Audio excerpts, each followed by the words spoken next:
So I think everybody all the commissioners are present tonight. We have 3 absent. So we're going to go ahead. I'm going to call the meeting to order at 6:33.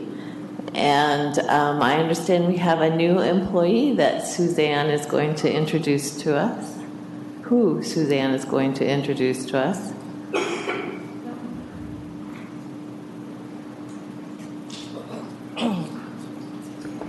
Good evening.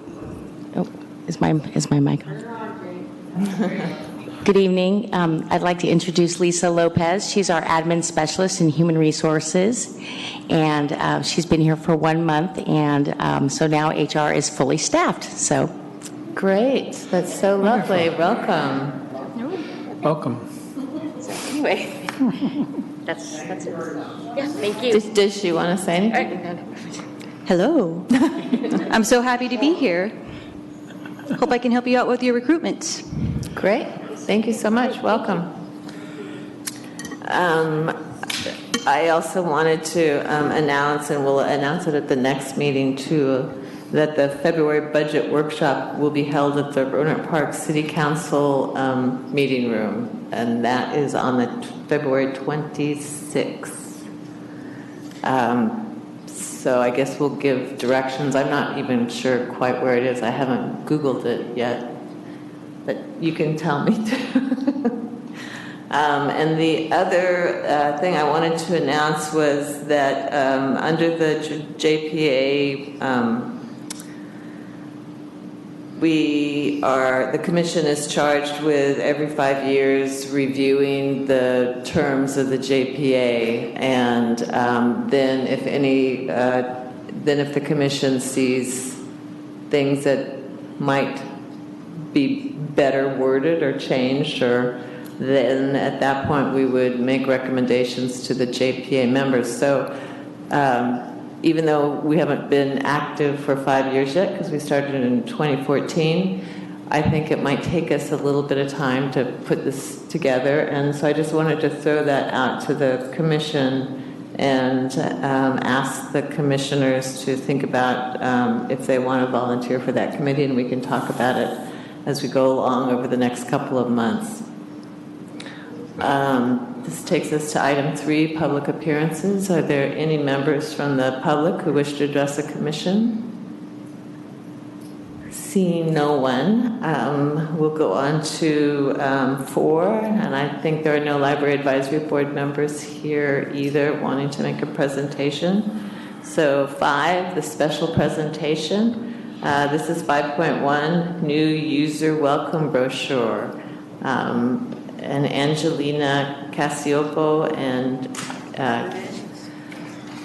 Catherine Greco. I know your Catherine name. Greco. We'll make the presentation. Great. That would be great. Thank yes, you. please. Thank you. It's that's the official one. Yes, please. Thank you. Yeah, so we are sharing today our new users welcome brochure. This is, even though Catherine and I are presenting today, this was a work of many others, not just the 2 of us. But this, as I said, is intended to be for new library card holders, people who come and get a new library card, or maybe folks who come back to the library and haven't been active users in a while. And so it just encompasses just some of the services that we have here at the library. So with your library card. I'll wait and have Catherine kind of go over that with you. But just to give you some background into how this developed, we thought that we should have one cohesive place for new library patrons to understand what they can do with their library card.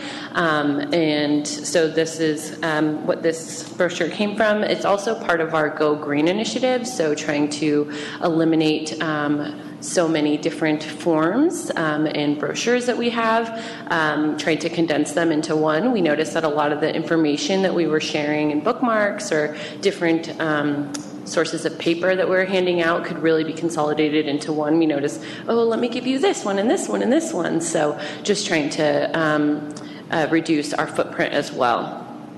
So with regards to that, this is actually replacing 11 existing forms that are out and about in our library systems. So now if someone comes up, we can give them information here and then they can get a lot more. So if someone's interested in library hours or maybe wants to know our different special collections, we can give them this and then also give them information about other happenings that are going on at the library. I'll have Catherine kind of detail what the form or what's in the welcome brochure. Sure. So everybody has one? How's it look? How's it feel? Nice. Feels good. I do have a question, but Pardon me? I'll have a question later. Okay, great. So what we have here is from a huge team development. It's been going on for about 6 months. We've gotten in a lot of input, and we've created a sort of a synopsis of all the different programs. And this is phase 1, because we're going to have a lot of changes in the spring.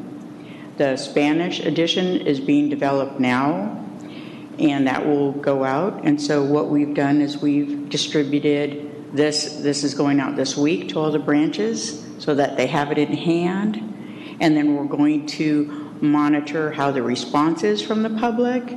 And then on our second draft, because of hours changing and some of our policy changes, we knew that we were going to, in spring, come in with revisions, have all those changed, and then upgraded in the spring. So this is it's kind of a preliminary draft, and it's going to be a great example for our community to see everything all in one place. Go ahead. I'll take questions. Tim? You answered one of them, which reminds me, when are we adding Saturday hours? April. April. Okay, April.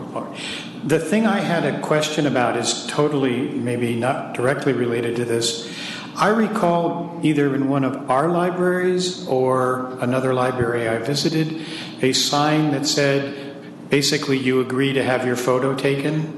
Are these all the photos in here approved and We have a photo release process. We do have a professional photographer that came in. Angelina was kind enough to monitor that. We went into a couple of the branches. We have photo release statements whenever we do anything like that to use it for marketing purposes. Thanks. Yeah, we followed all of those. Copyright. Been doing print for many years, and copyright is high on my list. Commissioner McKenzie? I love this, and it's compact and pretty, and it's just, especially Randall and I have talked about a lot of times when we do outreach through the labs to have something to hand out. So this is fantastic. I had a question about the library policies. It says go online. I mean, we're assuming everybody will do that. Are we going to have some copies around of some of our things? You know what? We do have a very long, detailed policy brochure, standards of behavior brochures, and on our website does have a lot of the policies already written out.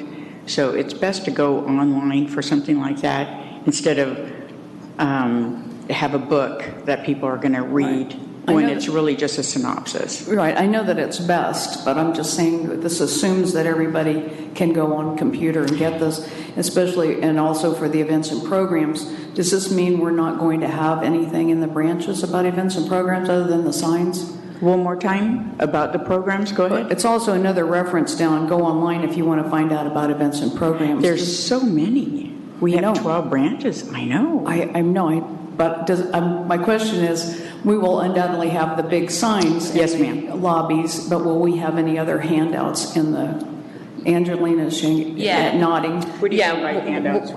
So this isn't going to replace the existing flyers that we have for events, those types of things that are more specific. The forms that I was referencing are more like, we used to have a bookmark that said, check out our website. So those types of materials, but no, it won't replace the existing kind of bookmarks or flyers that we have for different events or happenings. This is more of an introduction, so if people say like, oh, where can I find events or the library calendar, they can find the printout here. Or the website, excuse me, here. But if they wanted more information about our policies and they were in the branch, we could always direct them to our library to our website. Or if they didn't have access, we do, as Catherine said, have some printouts that are more detailed of our policies and procedures.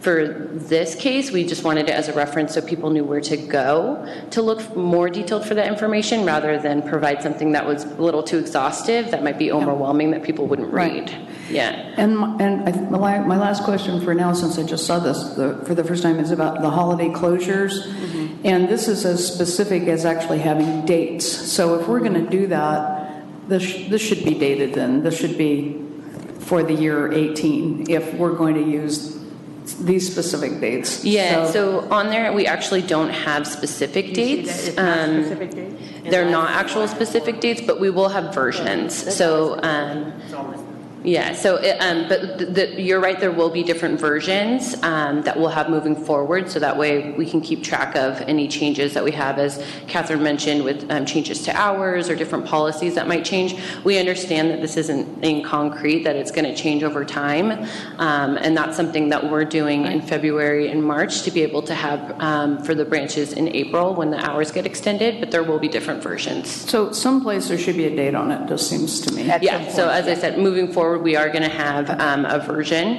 and so that way we'll be able, so this is the first one, so we'll know if it doesn't have it there, then those are the ones to recycle moving forward, and then we'll have a version. Thank you. Or a date that it's updated. Anyway, great work, I love it, and thank you very much. Thank you. Any questions? Commissioner Ebright. And what's the distribution method for this going to be? But we are distributing them this week to all the branches. So they'll have, how many? Yeah, we ordered a few thousand for this round. And then, as I said, we'll be ordering them again in April. So we didn't do a huge bulk order knowing that the hours were going to change. So it's kind of like a soft release for the first 3 months. And then in April, we will order more. So, and also in the interim, if any of you need more of these, or would like a supply of these, please let Jane know, and we'll make sure that the commission panel has plenty at their, for you to use. Great. Any other comments or questions? Commissioner McKenzie? Just this for the first time, I always ask a lot of questions, but I see it says download and online services. Is there any reference to our app in here? Just that we have one, but not yet. So that the next thing that we're going to be introducing, actually, and this is a very, very rough draft, because we know one of the things that we've heard is that our online services and different research databases that we have access to with your library card, that's our next project after this. And this is very, very rough. I want to just say that. So we didn't print it because it's not done yet, but this will be here on the screen. And I can pass this around, but this is something Catherine and I just threw together today, so this is something we're working on. But it's a different brochure for our databases and different streaming media and digital services. So that's the next piece.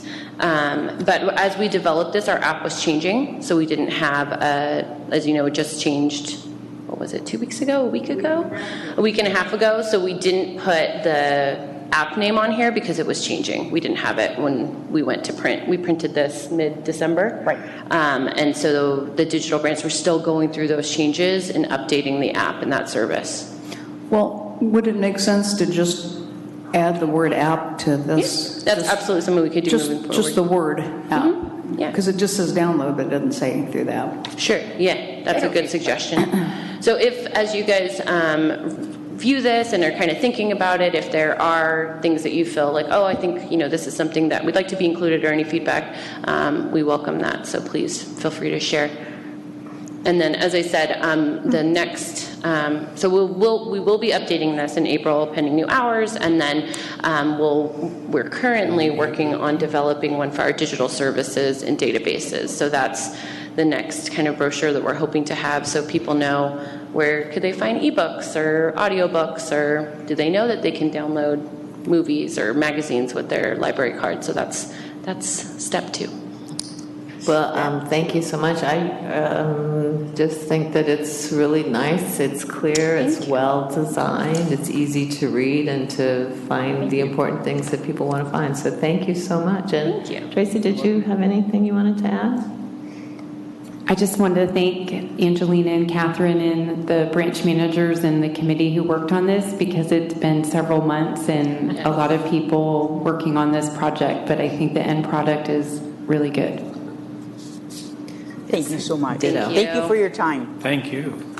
Okay, so that takes us to agenda item number 6.1, Commissioner Reports. And I'll just start out this time just to say that the Friends of Sebastopol Library is having their book sale starting this week, the first book sale of 2018. And there are some things about Sebastopol that have been put into the management report of activities that I'm not going to repeat. But there's a lot of stuff going on, some great programs, great art shows. The Sebastopol Lab meets in February. And I'll pass this on to the next commissioner, the likely looking commissioner, and I'll go down to Commissioner Knapp. Okay, the Windsor Lab meets tomorrow at 5. Windsor's looking for a new branch manager. Our current branch manager is going to transition to Rincon Valley, and that's all I have. Commissioner Foxen. Yeah. Went to the together at the table on immigration in Cloverdale. It was the first together at the table we had, and it was incredible. I learned a great deal, and I was really impressed with the breadth of help and aid that is in services and availability of things that are there for people who are dealing with immigration issues of all sorts. And I was very, very impressed with it. I'm still continuing my budget class from edX.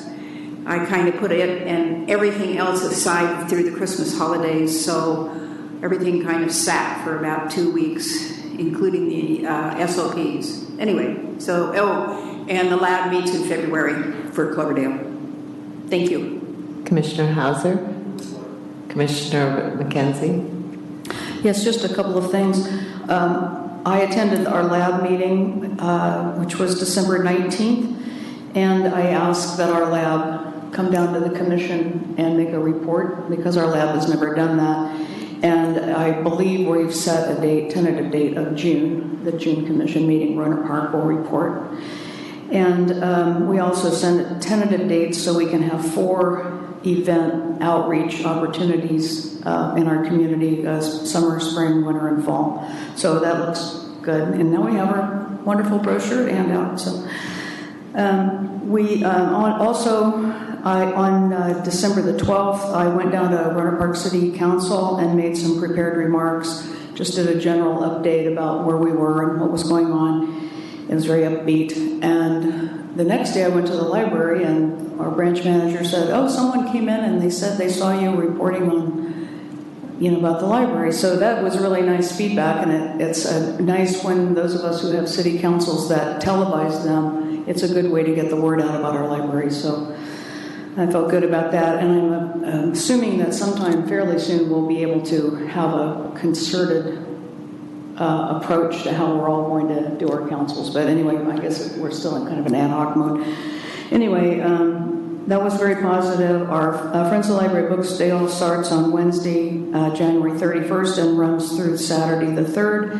And lastly, I was glad Reese mentioned Together at the Table, because the next one is in Rohnert Park on Wednesday at 6 p.m., and I'll be attending, and I'm looking forward to it. Thanks very much.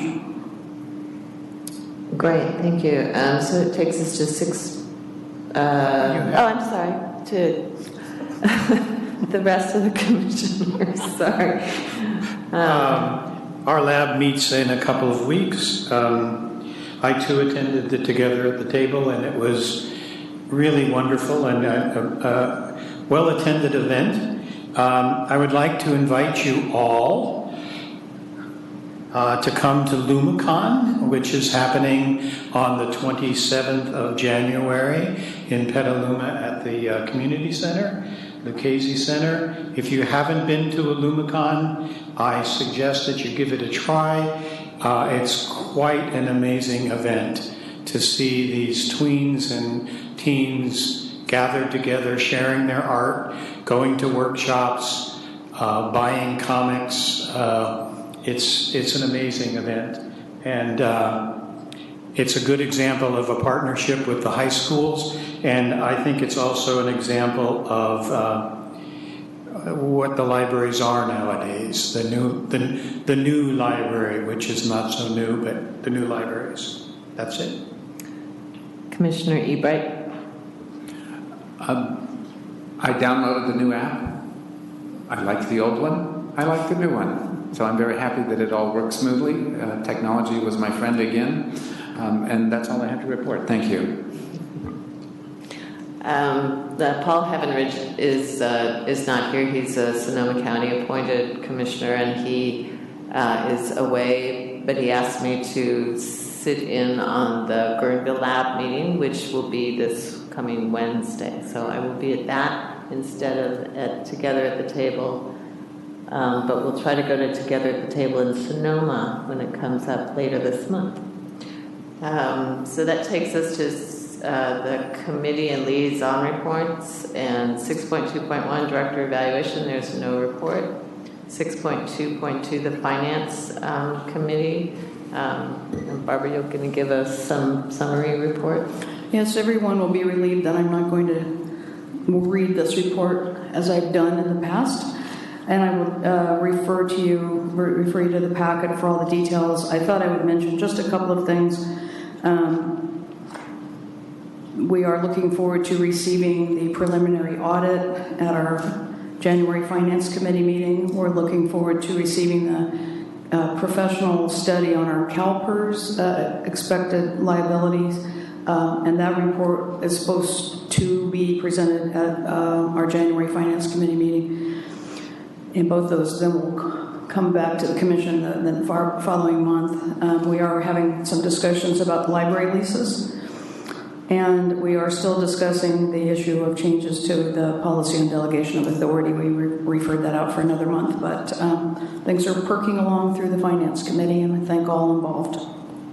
Thank you. I should point out for people who haven't perused the packet closely is that the committees that have reports from meetings prior, between the last commission meeting and this commission meeting, and can get their reports in on time to include them in the packet. Their reports will now be included in the packet, so the full Finance Committee report as well as the full Advocacy Committee report are included in this month's packet for the first time. So I am so happy.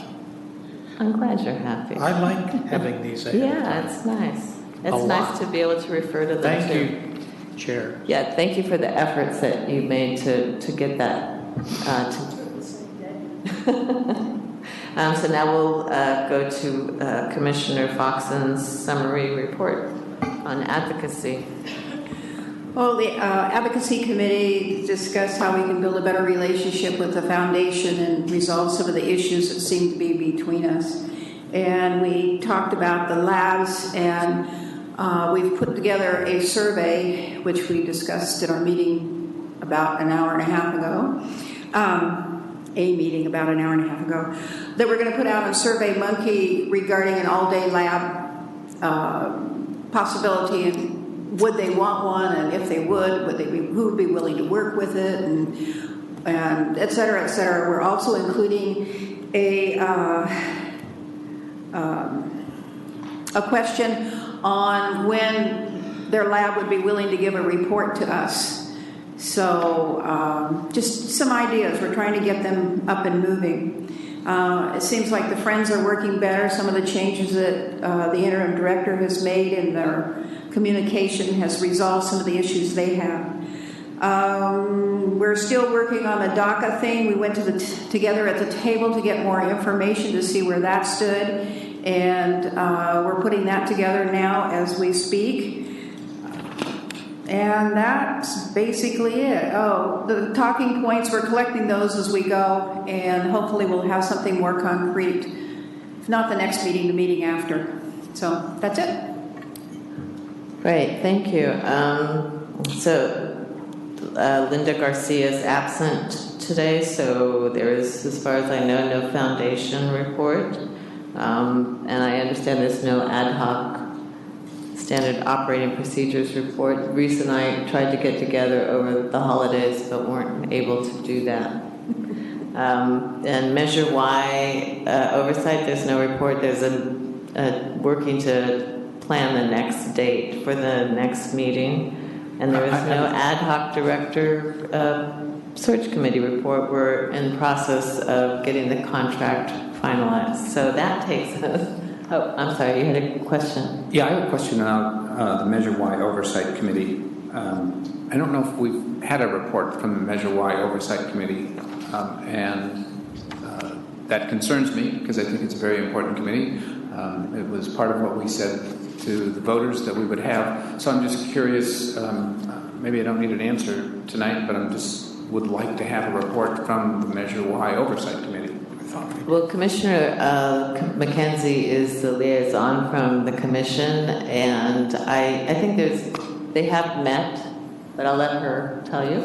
Right, we've met twice, and I've reported, I believe, twice at the commission. They're not going to be writing a formal report until, they've had, probably a year under the belt. I think that's a requirement. But I have reported that the committee has met twice. The first one, we had a full complement of everyone, and except one member, and basically just talked about how things were going to play out through the year. We met a second time and didn't have very good attendance, and but still had a good meeting. And just still, again, talking about the preliminaries, we went through the blueprints for the new space down in Roner Park, which I thought was, Tracy did a really nice job with the blueprints and describing everything. And I believe I reported about that at our last commission meeting.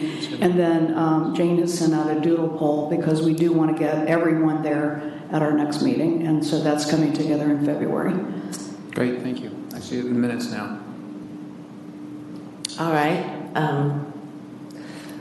So that takes us to correspondence and press coverage, and Tracy sends us links with different articles, and but I don't think she had a chance to mention the article in the Sunday paper, which was really, I hope everybody had a chance to see that. It was in the lifestyle section, and it was about books, of course, and it had a really lovely piece in there. So if you get a chance, go check it out. And I understand, after I did a little bit more research, that it was written by two women who run a blog for the Press Democrat on reading.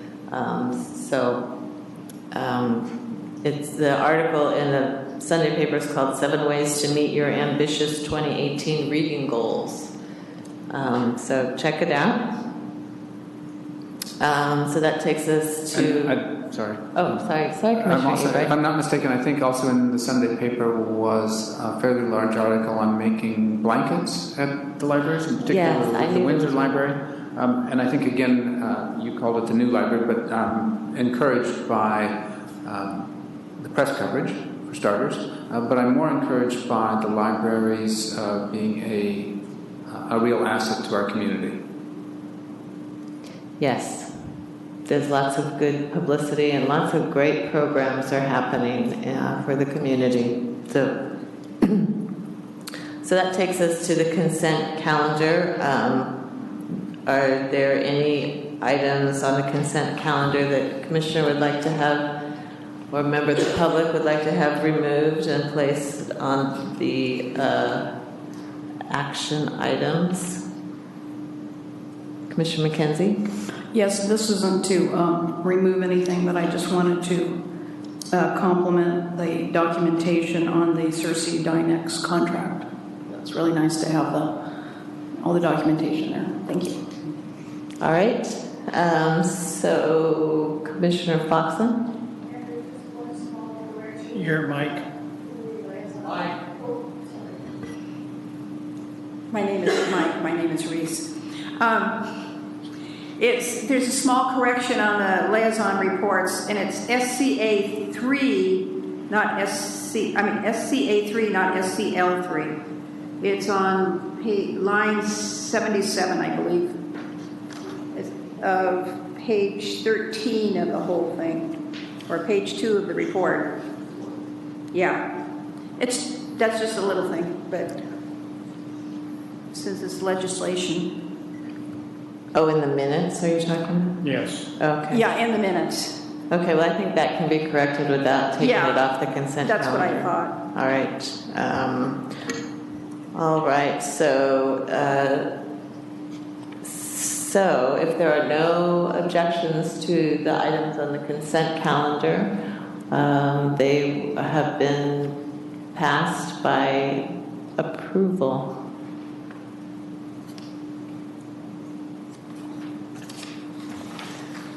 And that takes us to item 9, discussion items, and we have 9.1, Interim Director Grace report. Okay, just a couple things regarding my written report.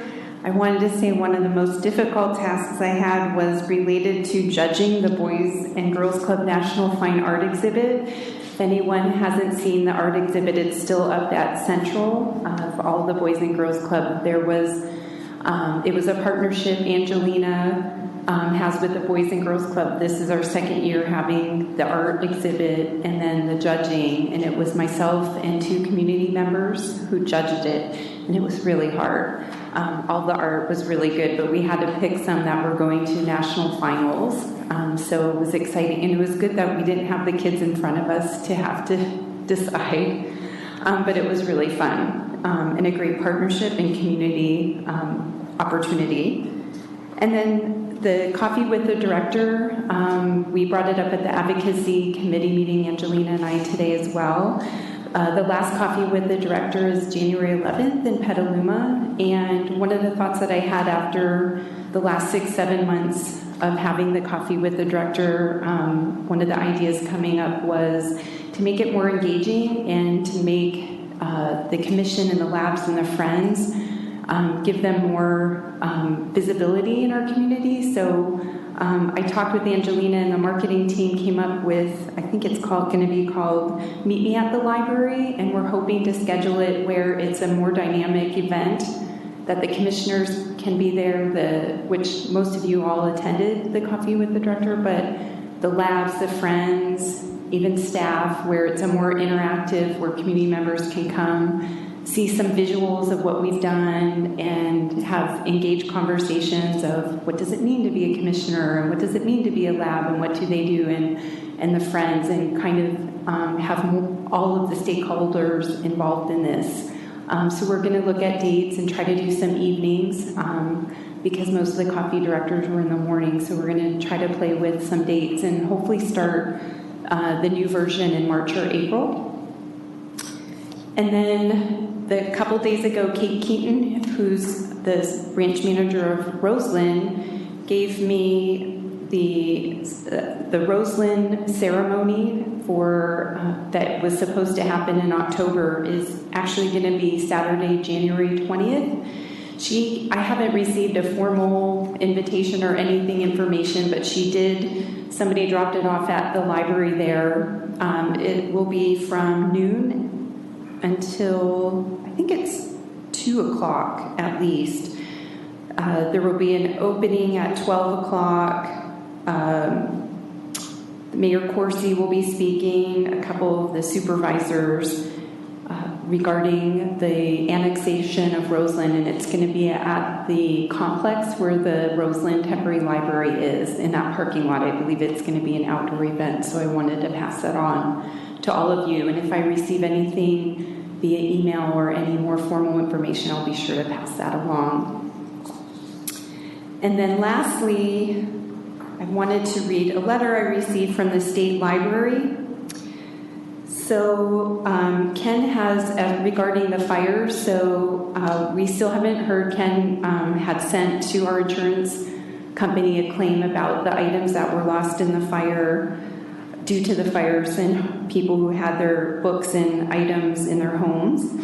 So the IMLS gave $200,000 in one-time funding to the California State Library, to public libraries in 15 counties hit hardest by wildfires in 2017. So I received this surprising letter from the state librarian, and I'll read it. The Federal Library Services and Technology Act allows the state library to offer the Sonoma County Library $30,000 in collection development funds to help meet the needs of your communities as a result of the devastating 37 and Central LNU complex wildfires this year. The California State Library understands Sonoma County residents may seek help from the county library to rebuild and cope with property and personal loss. These one-time funds are aimed at helping your library system meet that demand. It is clear, particularly in the wake of these wildfires, how essential libraries are to Sonoma County's residents. Hopefully, this funding will help you respond even more nimbly to the unique challenges created by wildfires and other unexpected natural disasters. And it was signed from Greg Lucas, the California State Librarian, and he said, "Wish we could do more." It was a very surprising letter. I wasn't sure if we would receive anything. Several other counties, Napa, Ventura, Santa Barbara, Butte, King, San Luis Obispo, have received awards as well. So they will be following up with how we can replace the materials that were lost. So it doesn't quite cover, I think our total was about $48,000, but it covers the majority of it. Wonderful news. Yeah. That's a big wow. That's lovely that they're doing that. Commissioner McKenzie? Can we ask a couple of questions of the director? So I had two questions. One was on the monthly management. First of all, I think that's great from the state. That's wonderful news. On your monthly management report, your report about going to the training on labor relations and personnel management, which looked like a great workshop, it mentions all the things, but I was wondering if you had gone to either the session on the key decisions from PERB or the legal trends, and if you had anything you wanted to tell us about anything new that you had learned at the labor... At the CalPERS conference? Yeah. Or CalPELBRA or whatever it is. CalPELRA conference? Yeah. Well, I think Suzanne and I could talk. I can't pinpoint something exact, but we can certainly have a conversation in detail and looking over. I took notes at all the sessions that I went to, and I know Susanna and I went to a lot of different sessions, so we can get together to... Yeah. I was just wondering if there was some, new, because a couple of these sessions looked really interesting in terms of like the latest, the legal trends and so forth. But right. Anyway, but that was one of my questions. The other one, I think it's great that you're changing the format of Coffee with the Director. I'm excited about that one. And then I did notice under the current recruitments, I don't know if this is still your part of the report or not, but that the division manager for marketing events and community services is on hold. Could you update us on that? Sure, I can update, and if Suzanne has anything to add as well. Her and I have been working on that. I'll have her come down and give that. And if she has anything to report on the CalPELRA conference as well. And I did get a big, thick book on legal trends, which I haven't started yet. I was going to actually read it over the holiday, but I didn't. Thank you. She fell asleep. There actually was a thumb drive that came with it too, so I have it downloaded on my computer and I refer to it regularly. So there was so much information, and being on the committee was just an awesome experience. And it was my second year, so even though I was working, it was I got a lot of sessions in, and I also attended the one-day labor negotiation strategy course too. So it's just, overwhelming amount of information, but just all beneficial. So it was really great. So thank you for allowing me to attend that. But with regards to the recruitments, so the division director of marketing is on hold at this time. There's just the department, we are looking at the structure of the positions underneath it and how those are all fitting in together. It's just the reporting structures of who's underneath it and how that's all just coming together. So I think, is that the best way to explain it? Right. We wanted to get that ironed out before they came on board so they knew all their direct reports.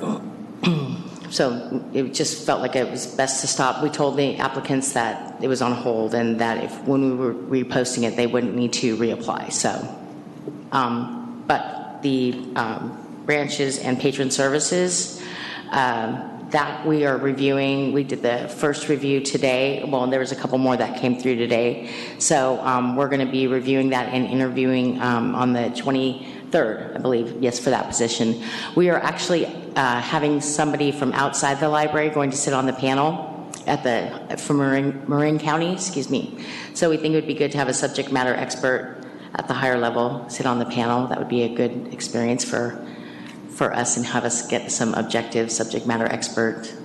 So with regards to if you want statuses on all the other positions, I can provide those that are on that list too. No, I was just curious, since, these new division managers, it's such a big change, and the two people replacing Keo and all the changes, and I didn't realize that the reporting wasn't quite squared away, so.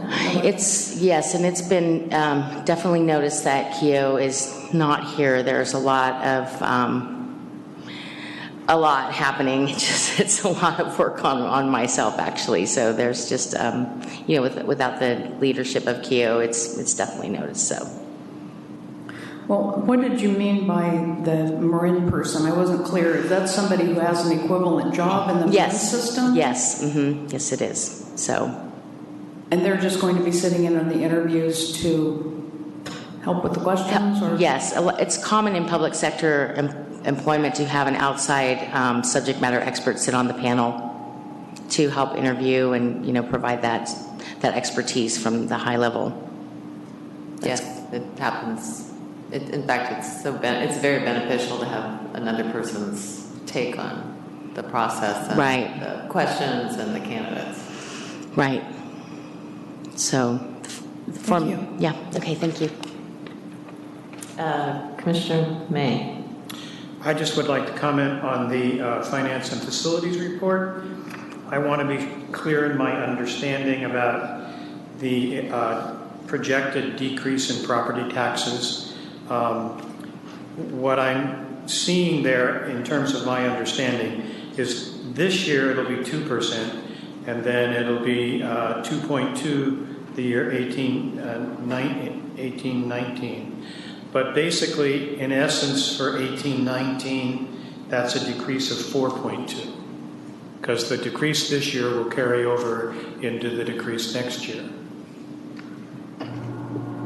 Understand? I'm not sure that's true. What? I'm not sure that's true, but it's a good question.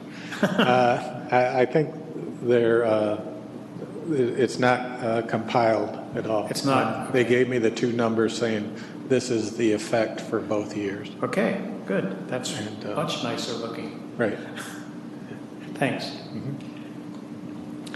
And my comment on the facilities report is I wanted to thank you for spelling out some of the abbreviations so that we know what that means. I appreciate that. Any other comments or questions by the commission on the report? Again, I am always so impressed with everything that everybody does to make our library system really terrific. And thank you all. I know you don't always know how much we appreciate you, but we really do. So that takes us to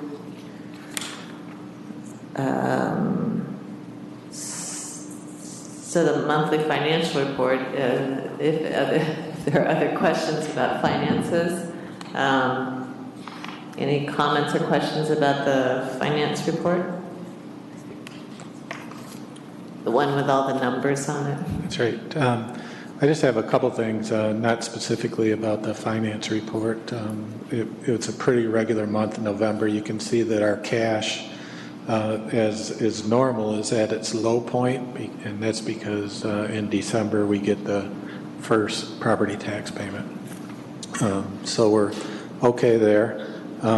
Just to go on a little bit further about the lost tax, property tax revenue, the 2% and 2.2%. This is,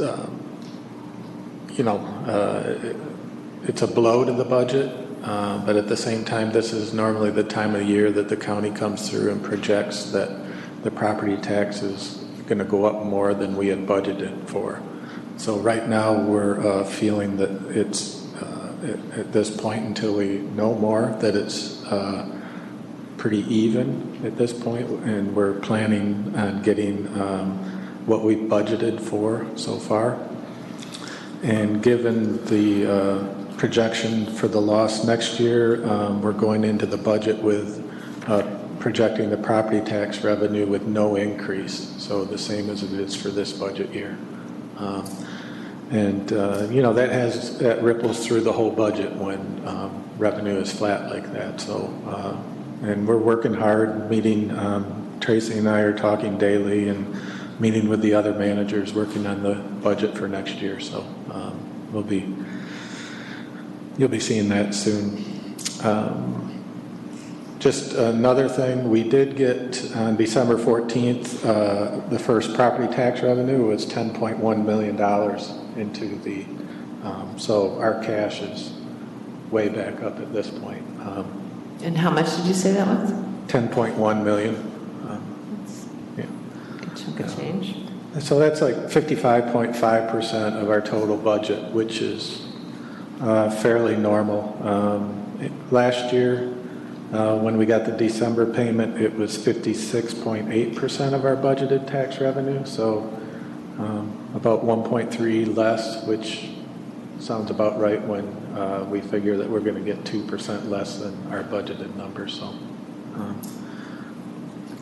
and then finally, I just wanted to give a quick verbal report on the two blanket purchase orders, one for Northwest and one for the Roanoke Park headquarters.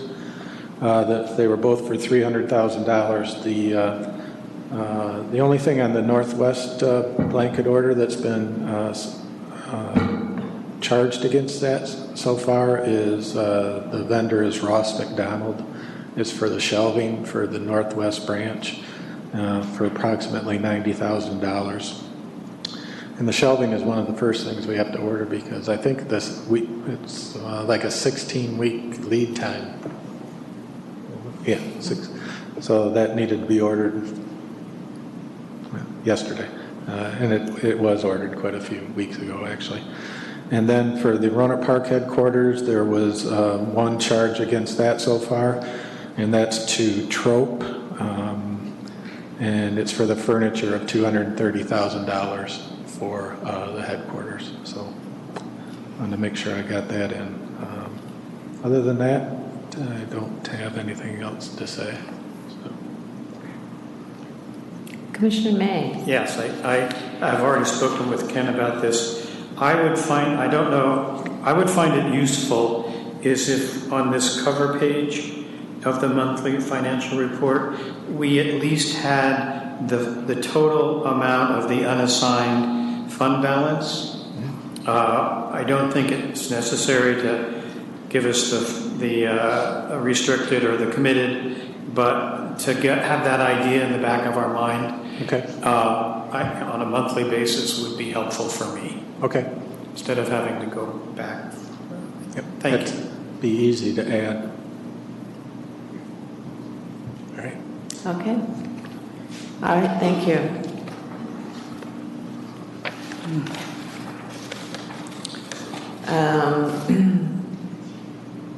All right, so that takes us to item 9.3, review draft circulation policy. Jamie Anderson, and Kathy DeWeese.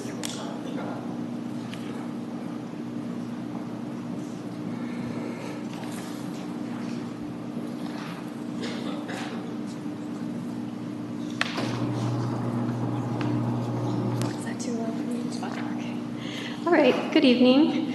So we are on page 48 of the packet, and we're bringing tonight to you a proposal for discussion, which hopefully at your next meeting we could have as an action item, to revise our circulation policies. Currently we have 4 existing policies that we would like to see consolidated into a single policy. So we've outlined in the cover memo here the actual policy changes, and then the restructuring that we did to the policy itself to bring it all together under one, and an appendix that goes along with the policy that outlines more of the operational details.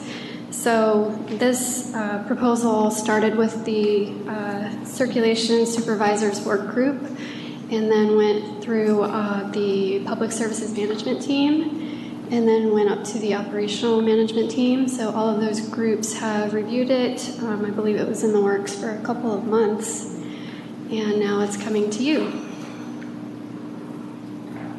Great. I had a question where it talks about the fiscal impact of the change, and it talks about the DVD overdue fines. Do you have you must have an idea of what revenue we now receive from DVDs. It says here that the result will be minimal, and I'm not, I just am curious as to what that revenue loss is anticipated to be. So I'm aware of the revenue for all of our fines and fees that we collect, but I'm not aware of the DVD portion of it. Are you? I'm not. We probably could pull that report, and I think this is called out here, so I think thought that you would know. Our thought was that the impact would be minimal, because right now there's a limit that any patron may only check out 10 DVDs, and if that limit is removed, if they could check out 30 at 25 cents a day, would be roughly the equivalent of 10 at $1 a day. We thought that they would balance each other.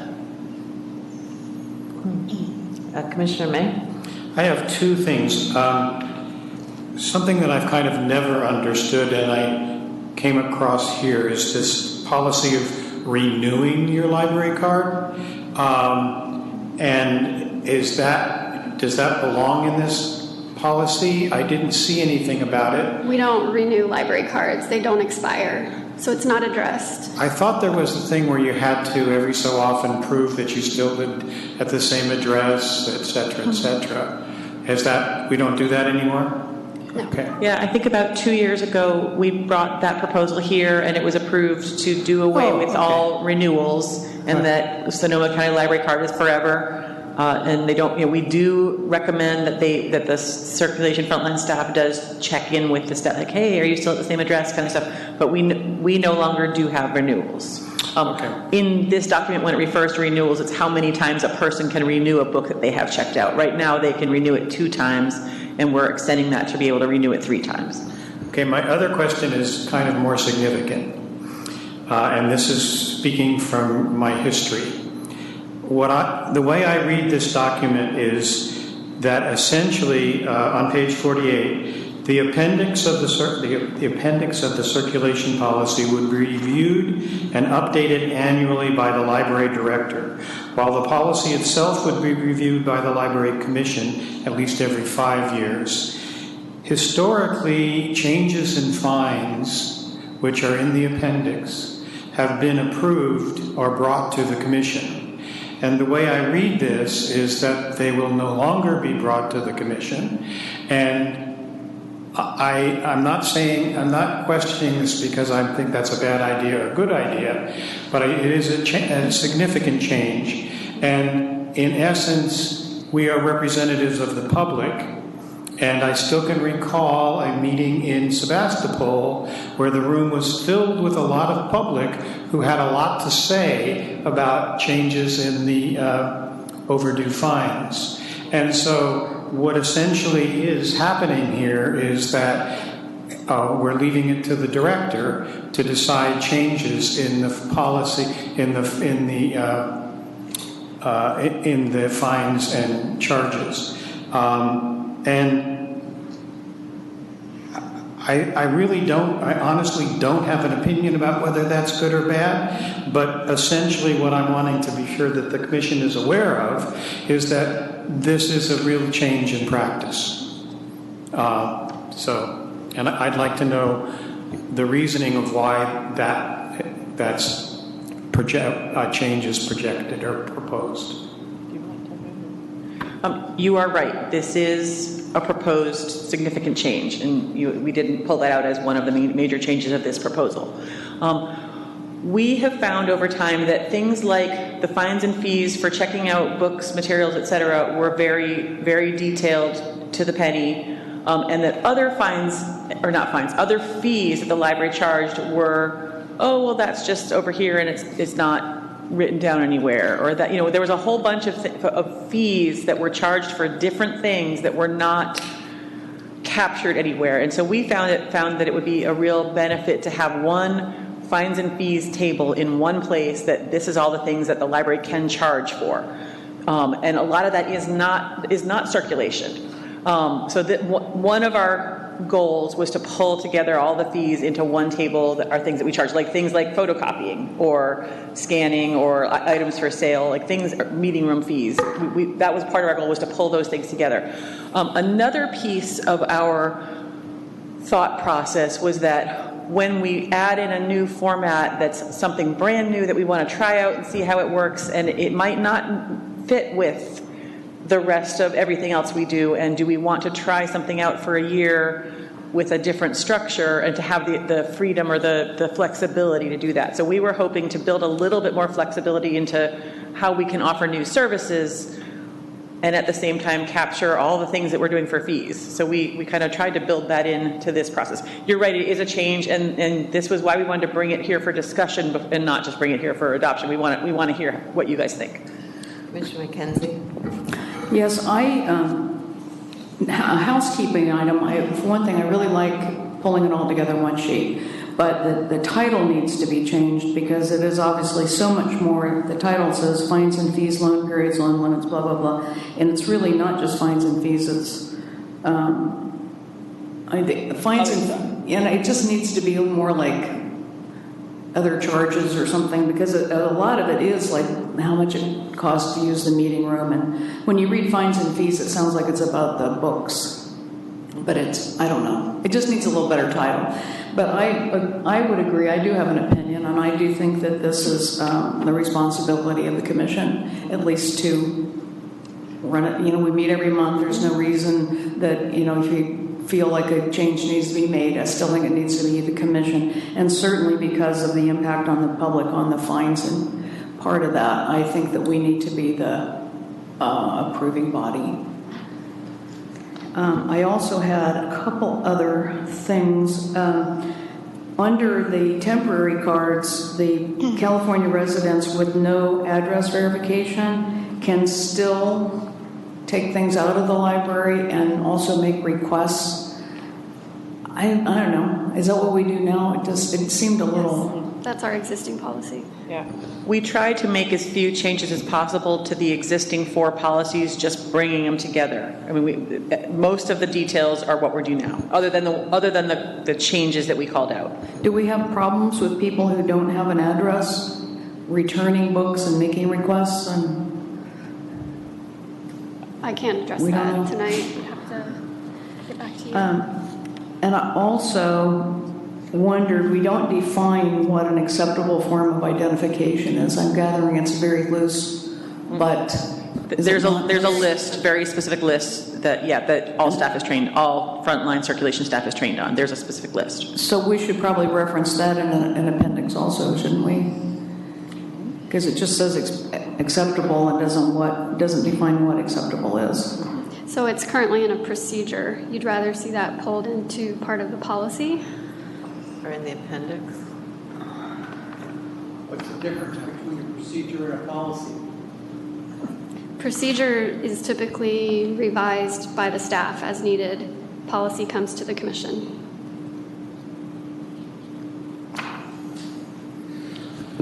Yeah, so one of the things we did, like in the highest level policy statements, was to remove the specificity and say, we charge 25 cents per day, and then say we charge fees in order to recover or to incentivize returning items. I mean, we just made those more blanket statements of that, this is why we do this, and then had the details of it pulled out.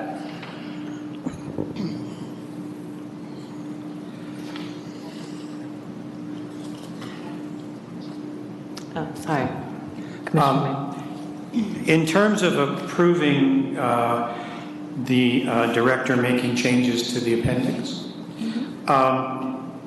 I, for one, would be really satisfied if there was, if a revised appendix was included in the consent calendar, so that it didn't need to be, it needed to be approved, but essentially it's a public statement so that the public who might have input can come and request that it be taken off the consent calendar, and so it doesn't have to take a lot of time, but at least that awareness is there.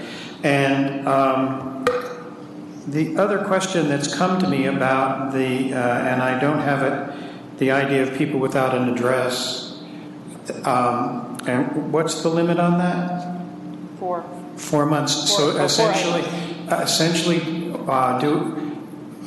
with our homeless population, do they tend to have addresses or not have addresses? If they're in a shelter, I think they would provide that address, and that's acceptable to us. Okay. All right. But then they could renew at the end of 4 months and renew at the end of 4 months if they don't have an address? I don't think the temporary cards renew. Okay. Is that clear in here?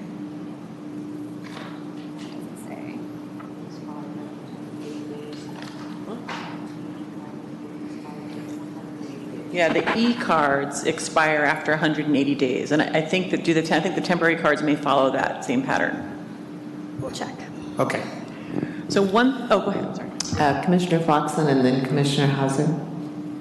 Were you going to say something? I was going to possibly try to interpret something I'm hearing. One thing I'm hearing is that the fines and fees piece needs to be broadened to reflect the fact that it's more than just fines and fees for checking out and returning materials late. Would it make sense to just pull that out altogether and have the appendix just be the loans and loan limits, and then that would be okay the way we've set it up? No, I think fines and fees is good in the appendix. Yeah, I think so too. Commissioner Foxen? You could make more than one appendix. You could have fines and fees in one and loan periods in another, et cetera, et cetera. So that might be an answer to some of that. But my main comment was, as I've been doing these SOPs, I've been going through other libraries' trustee manuals, finding out what they do and how they do it. And basically it boils down to, we do approve the fact you have fines and fees. We set that policy. But the particulars of it, like this sheet right here, it's 25 cents a day, et cetera, is done by the library director and the staff. Okay. And bring the information back to it so we know what's happening. But you're the ones that have control over that, not the library. We just say you do it or you don't do it. Well, so that's the general thing that I pick up as I read the different manuals. So I'm just putting that forward. Okay. I do want to comment. I think Tim has a really good point. And I think that there were only the two of us were on the commission at that time. And, the public feels very strongly about fines and fees, and I think it's something that the commission needs to be involved in. Yeah. And they're very, and we've also discussed, reviewing not having fines and fees. So there's that down the road to consider too. But the appendix is part of the policy, so it wouldn't be an appendix if there was no policy, right? It's attached to this policy. So I think it kind of makes sense to at least have the commission look at it as it's changed. But Commissioner Hauser? Page 56, regulations, library cards, times one, library cards issued. Page 56, library cards are issued free of charge to any resident of California or anyone who owns property in the state. And then we go down to 5, subpart 1. Temporary cards are issued under the following circumstances: out-of-state residents who are visiting the area. So in one sentence, we're saying we don't give them to out-of-state residents, and the next one, we do give them to the out-of-state residents. But they're temporary. Well, they're temporary, but it doesn't say it's permanent up at the top. So is it permanent in number 1? Those are the regular library accounts, yes. Well, The ones that don't expire. You need to be specific about that. Okay. And these most of this was just lifted, as you can see, because we included the previous policies. Well, that's why lifted from the previous policies. We're here to look for that stuff. Yes, we are. Okay, going to page 60, which is the infamous Appendix A. On the third line down, fourth line down in the right side, it says, item damaged beyond use, price indicated in library's record. What is the library's record? Is that the cost to the library or cost? Okay. So in the library automation database or the Cersei Dynex Horizon database, there's a database record that contains information that describes the physical item and what it costs and what it costs the library. And so that's inserted in there so we can run a report by way of example of all the items that we have on the shelf and so forth. So for example, Janet Ivanovich book, the new one, probably is something like the list price is $29.95. Now, Jamie in collection services, that's the basic cost of the book, and then there are processing charges added on to that. So that's also depicted in the database record, right? Actually, our current practice is to use the straight list price for the item. The price because we don't pay the list price, right? Right. We have a substantial discount from our vendors. And Okay, that well, kind of, we ought to be specific about what we're talking about, and if it's the list price indicated in library record, or it's the cost indicated in library record that includes the stuff that she was talking about. Let's work it out so it's obvious. We don't want something people can argue about. Yeah, the reason it's not more specific is our prior practice was a set of default charges, like a book was always $35, a DVD was always $15, for example. And then we changed to using list price. So our database includes both ways of doing the pricing. Okay, well, we need to have one going forward. We're going to use this so that we know it's one or the other. And I'm not saying what you're going to pick, I'm just saying let's pick it. Going down that same line, we have damaged interlibrary loan item, $25 placeholder fee. What does placeholder fee mean? That's a fee that's added to the borrower's record until it's determined what the real fee will be. The real fee is determined by the library that lent us that material. So if we got an item from the University of Reno, I think we have to make that clear that it's not $25 you're going to pay, it's going to be actually the cost of replacing it to Reno. Yeah, you know, it's got to be clear that it's whatever University of Reno library's cost is that I'm going to have to pay. I want to go down to meeting room fees, for-profit use, okay? How long a use is that? Is that all day? Is that a week? Is it 3 hours? I don't think it's stipulated. Well, I think it's a single use of the room, a single session. Okay, I want to have people come there so I can convince them they should come to me to sue people or PG&E for the fire.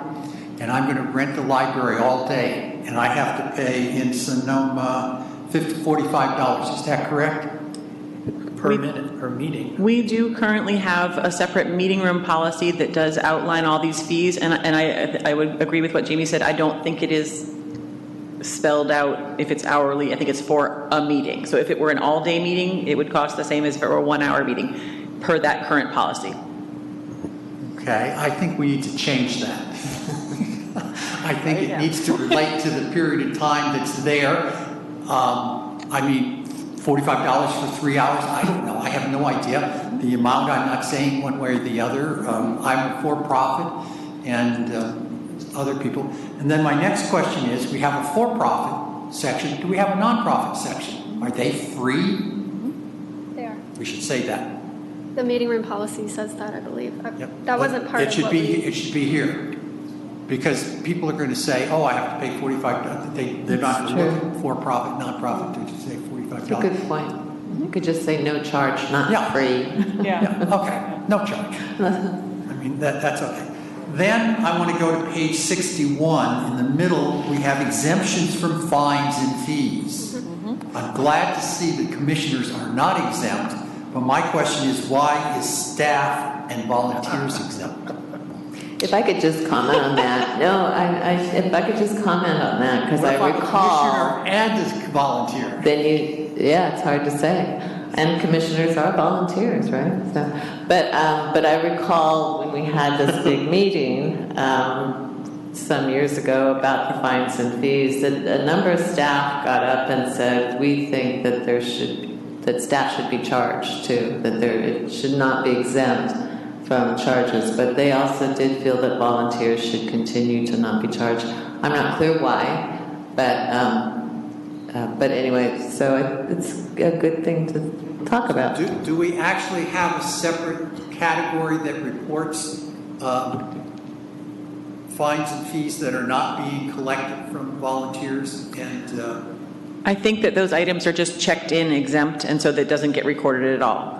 And my memory of that discussion, it was here, and we proposed doing away with all of that there would be no exemptions. And I think my recollection was that there was a big uproar from staff. The staff. Yes, that's my recollection. That my recollection was a big uproar from staff. I don't have any documentation of that, but that's my recollection. That's my recollection. That they wanted to be exempt. Yes. It doesn't entirely make sense, though. They have the easiest access to returning books.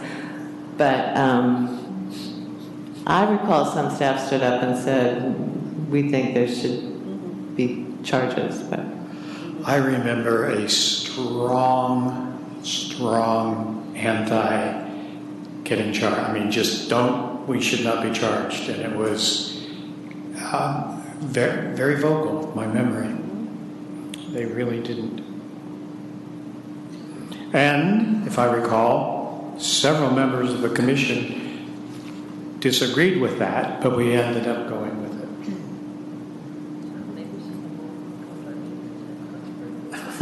No, thank you.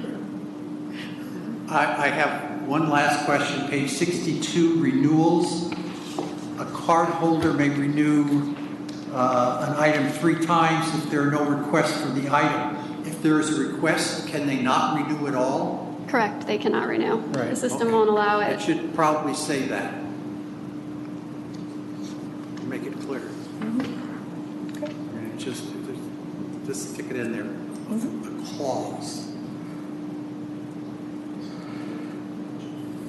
I've run into that a lot. oh, I'm sorry, Commissioner McKenzie. Yeah, just one final question. I had that same thing marked under meeting room fees about how long the meetings were, but I'm also wondering why there's such a variety in the charges for the meeting rooms. What's that based on? I think it's based on square footage of the rooms. Okay. That was my guess. Anything else? Yes. This is just a total aside related to that.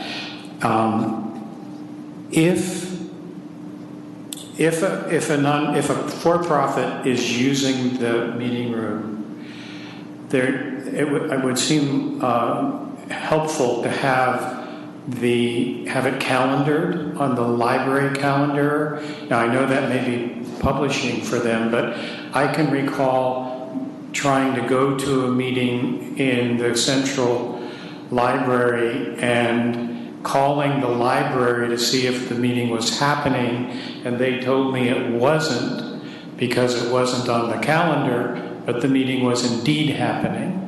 You understand the confusion there? So that somehow either on the library calendar or on the branch's calendar, there needs to be an awareness that the Italian such and such club is using the room this day, so that if somebody phones the library to ask for information, the information desk does know that it is being used for profit.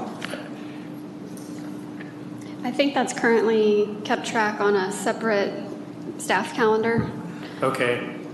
at each branch. We could look at, I mean, I wouldn't blend it with the No, I wouldn't library-sponsored either, events because calendar. it says we're approving of whatever the project is, but then please tell the information desks that they should know what that's happening on that table. That's all. All right. So I'm hearing general approval for the concept of combining the four policies into one policy, and that you're asking us to go back and make some revisions to how we are proposing to do the review process, and then also some other edits. And okay, Suggested edits, yeah. Suggested, yeah. Okay. I appreciate the work a lot. Thank you. And I also appreciate that we're having a chance to discuss it before we vote on it. It's a significant change. Yeah, and it's nice. I think it's a great idea to put them all into one policy where it's easy to find. I think some of the suggestions will make it even clearer. So thank you so much for your time in the committee, and we look forward to seeing it next month. Okay, thank you. So that takes us to 9.4, reported recommendations from the Ad Hoc OPEB Commission Committee.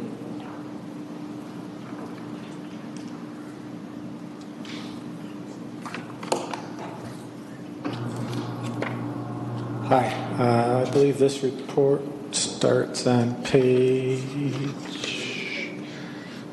63. Yes. And just wanted to give a brief summary of what's written there. As you can see, there were 7 members of the OPEB committee that was formed. This was formed by the commission in response to the grand jury report that was done back in 2016, I believe. What the committee was charged with was to recommend how much, if any, of the library's fund balance should be deposited into the OPEB trust, and a strategy to fund the trust in an annual basis to reduce the liability. The committee consisted of Interim Director Gray, Commissioner McKenzie, and Whistler, myself, and 3 outside people, Darren Jenkins, Larry Kropp, and John Meslin. It was a very good committee, worked well together. We met 3 times. During the second meeting, it was decided that we would like the actuarial company that does our actuary for the OPEB trust to come up with 3 different scenarios, to run 3 different scenarios through his formulas. The first one was continue the pay-as-you-go and add an additional $150,000 per year into the trust. That's what we've been doing for the past few years. The second one was the pay-as-you-go, add additional $750,000 per year into the trust, and also deposit $1 million from the fund balance into the trust. And the third one was the pay-as-you-go, additional $750,000 per year, and deposit $3 million from the fund balance into the trust. The results of the different scenarios start on page 68, and you can see scenario 1 there, scenario 2 on 69, scenario 3 on page 70. And the basis for the estimates that Nick, our actuary, used are on page 71. After looking at everything, the recommendation of the committee was to have the biggest impact on the OPEB liability would be to recommend option number 3, continue with the pay-as-you-go, add an additional $750,000 per year into the trust, and deposit $3 million from the fund balance.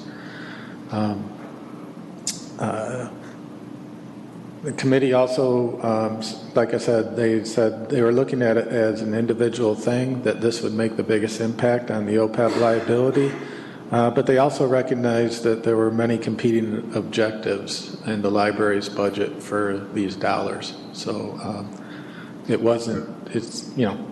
recognize it's not just as easy as waving a wand and saying that's what we want to do.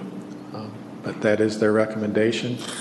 The one thing I would also like to point out is Nick, he included something that he called the full funding date. That at some estimated point in the future, the accumulated assets in the trust will be large enough that all subsequent benefits will be paid from the trust with little or no additional annual funding from the library.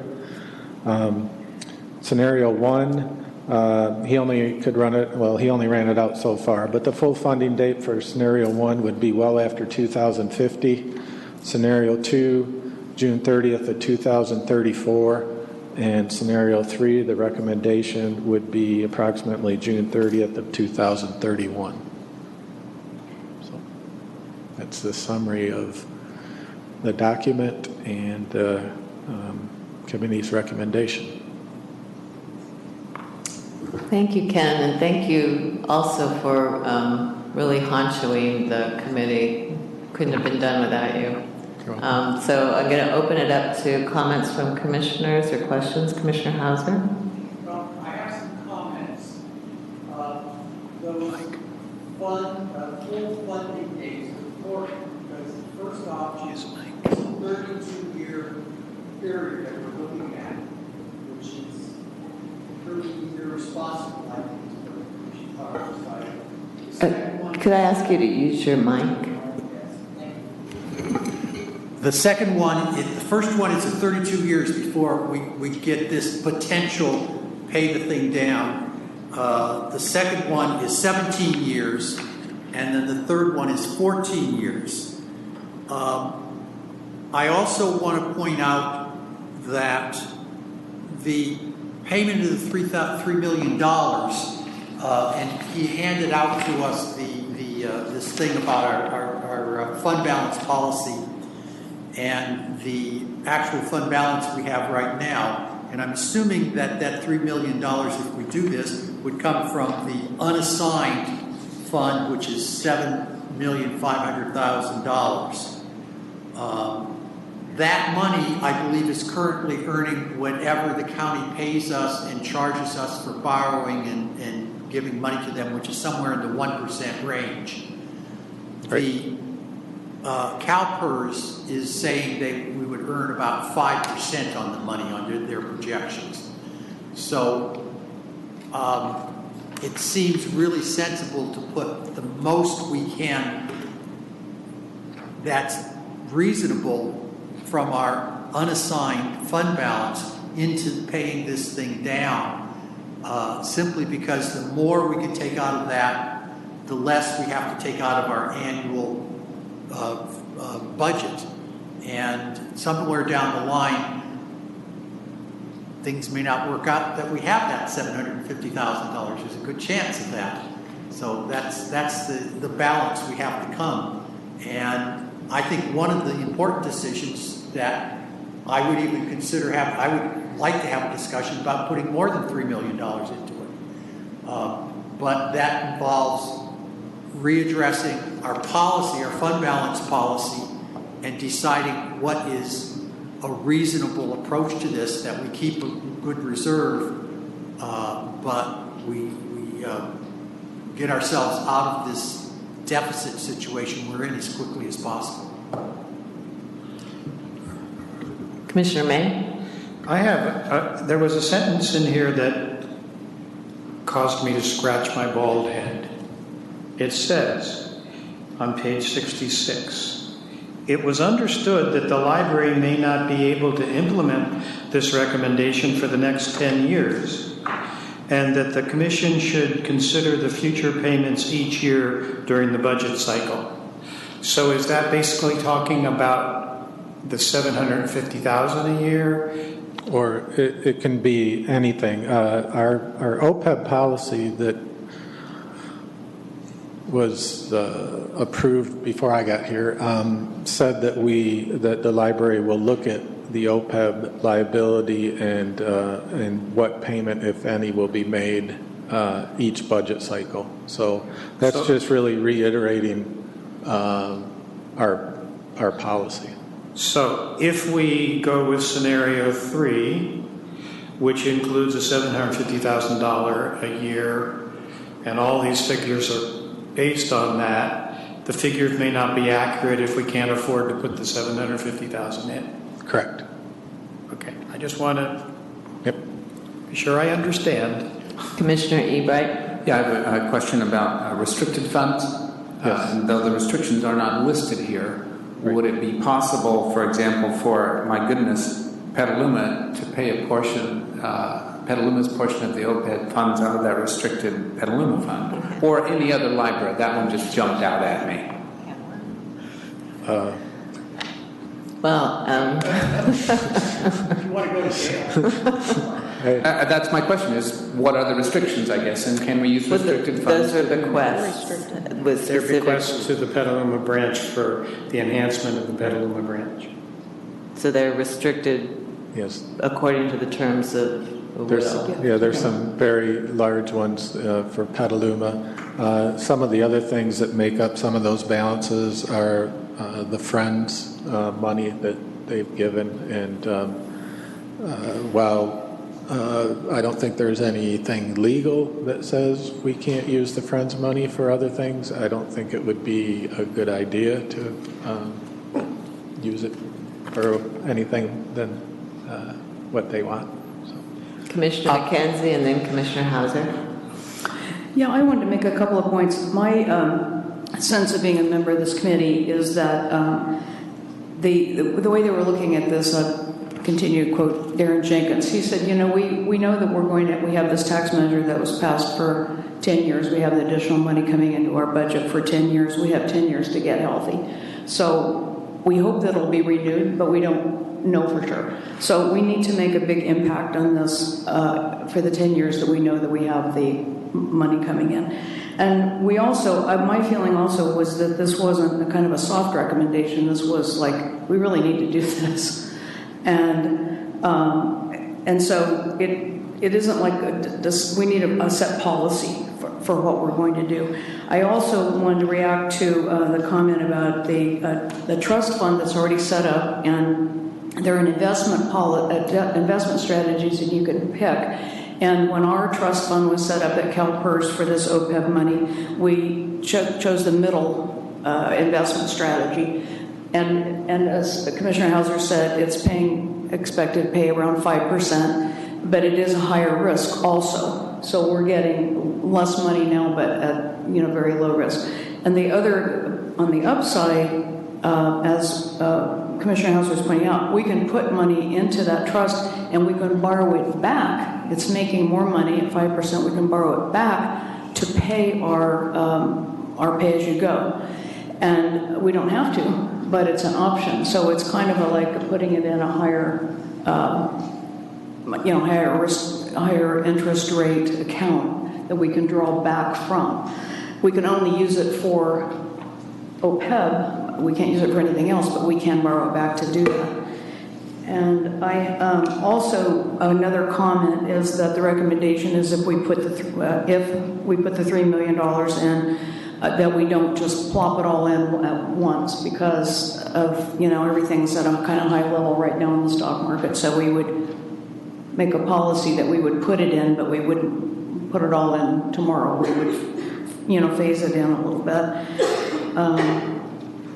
And that was primarily my comments. But again, the unassigned, so we have our kind of rainy day fund, and that is the stabilization fund, and that is equal to 12.5%. And that is probably, I think, isn't that a fairly typical, possibly 2 months can be considered adequate reserves, and our reserves are 12.5%. I mean, you need to really, for sure, keep on hand. Yeah, I mean, it depends on who you ask. You'll get a different answer about that. I'm conservative. I like to have as much in my savings account as possible. You never know what's going to happen. Right. And you had talked about even wanting to 20%. Right. But currently that is our, so it isn't like we're giving away, I'm not giving away, but taking money out of our,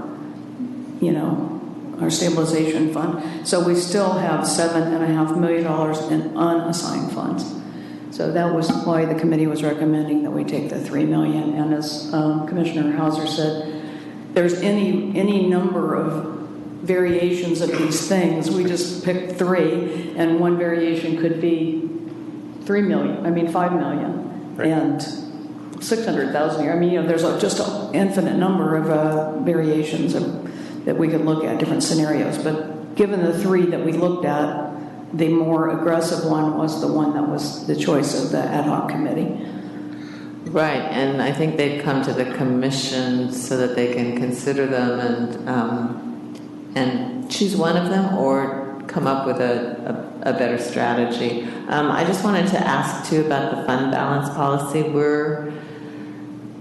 We're scheduled to review it also, right? As far as the minimum amount that we maintain. So remind me, is that going to be undertaken by the Finance Committee? We had it on our agenda a couple of times, and for different reasons we've decided to wait. We wanted to wait until the tax measure passes. Right. But we can put it back on the agenda. Okay. But it's something, one more thing, it's something that we need to, as far as the OPEB, we need to make a decision as part of our budget cycle, I believe. I'd like to suggest that the commission do that. Yeah, it'll be part of the budget discussion that we bring to you in a few months, or maybe a month, whatever. But there are really 2 pieces to it. There's the piece of the big amount, if you want to do that out of the fund balance. The other piece is how much out of operations can we put in each year, and that's maybe the tougher part. There's never enough money in anybody's budget for everything that they'd like. So, especially since you mentioned we're budgeting a flat amount for next year also. Right. Oh, I'm sorry, Commissioner May. In terms of Tom's comment about maybe putting more in, the other thing, I've lived with OPEB, it's a part of my soul by now, but within the last year or so, CalPERS has started to rise its ugly head, and not a beautiful head, and I'm wondering whether there's going to be some financial requirements that we deal with there, and so that it might be not a good idea to put more than $3 million until we know what that picture is all about. Since the chair is in discussion, I'll talk about the thing I wanted to mention. Anything that has been left to the library by somebody for a specific purpose, like the Petaluma Library or something else, there are very strict rules in the California Probate Code that say how you utilize that, and you've got to make sure you follow through or you get in trouble. And that's not what any of us on this commission should be even considering. I just want to make that real clear. And then there's politically unpopular things like funds that the Friends have or things like that we can't really touch. Commissioner McKenzie. Yes, to Commissioner May's point about the potential expected, possibly, CalPERS impact, we're going to have this report from Bartel about the expected increases over time, and the Finance Committee will be looking at that this month. and the commission the following month, and it's going to be really neat because the folks from Bartell are actually going to come and talk to the whole commission. So we'll really get an understanding of what our liability is. And the timing is great because, as you pointed out, we'll be able to really making these decisions as part of our budget workshop. So we'll have the information we need, which is great. Any other comments on that? Any comments from the audience? All right. So I want to thank you again, Ken, for the work that you've done on this, and the other committee members, and all of the other committee members. Who, Barbara and I are, I guess, the only other ones here. Tracy came to every meeting, and we had some good discussions. We've sent thank you notes to the people from the outside. So we will be discussing this further, but again, and I think commissioners agree that a substantial decision needs to be made about this to address this outstanding liability. So now that takes us to item 9.5, review ADA guidelines and complaint procedures, and this will be presented by Suzanne Silva and Director Gray. Come on down.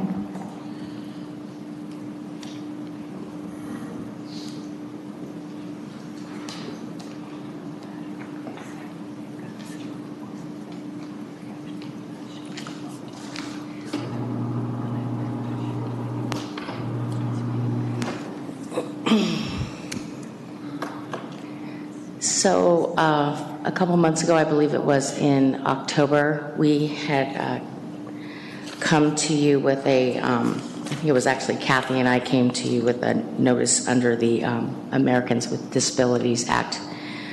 So it's not necessarily a policy, but it's just a notice that we wanted to be in compliance.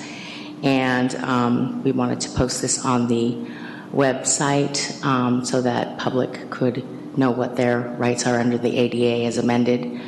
And one of the issues that was addressed is that we didn't have a complaint policy or procedure. Difference between a policy and a procedure is that the policy is the organizational directive and the procedure is the how to go about following that. So the procedure would be that we wanted to create a form which would direct people. Sometimes when you get a complaint, you don't have to use this form, but the form helps you put your complaint into some parameters that will help us address it.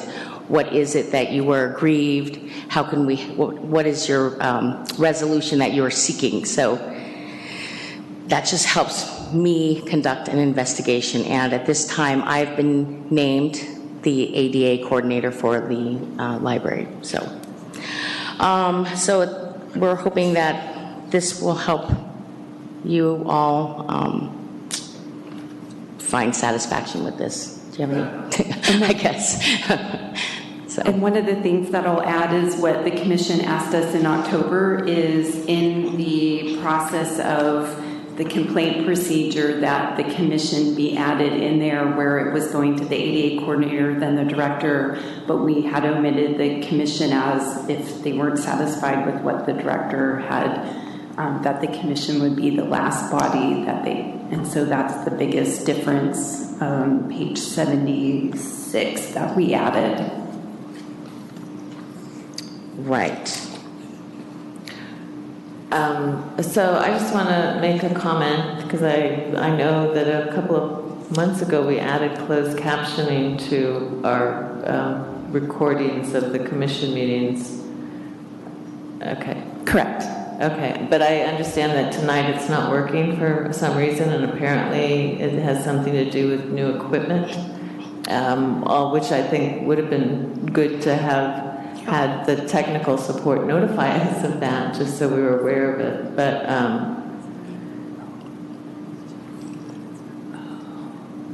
I didn't know. well, nobody knew. We didn't know. We're sitting here with this meeting, so I just wanted to add that it's our intention that we would have closed captioning In the live as well as on Right. the recordings, yeah. Okay, well, we'll be sure of that.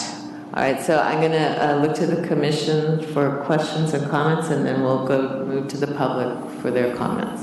So I'm going to start with Commissioner May. I don't think this should be in here, and I don't think it should be a part of the policy or procedure per se.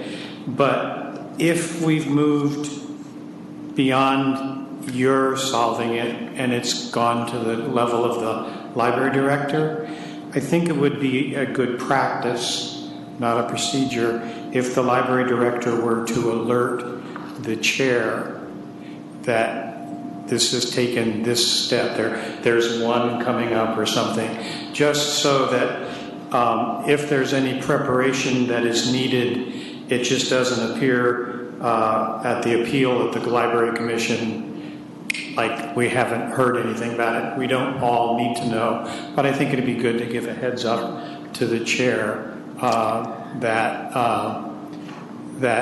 they're, These matters could be discussed in closed session now that we're going to have council on board. Well, that's the next step, but yes, that's... Right, and I think that's a best practice, certainly, and I would hope that ongoing that the chair and the director have that kind of connection. Sure. Yes. Sure, and share that kind of information. Yes. So, thank you for that, Tim. You had other comments? That was it? That was it. Okay, Commissioner McKenzie. Yes, how I came across one of these issues in our branch was someone not being able to hear in the forum room.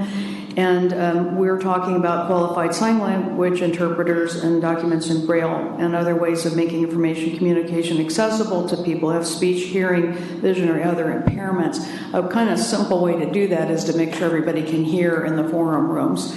And I was wondering, I know we've talked about it before, about having a loop system or something like that installed, and I see that our IT director has her hand up. And I wondered...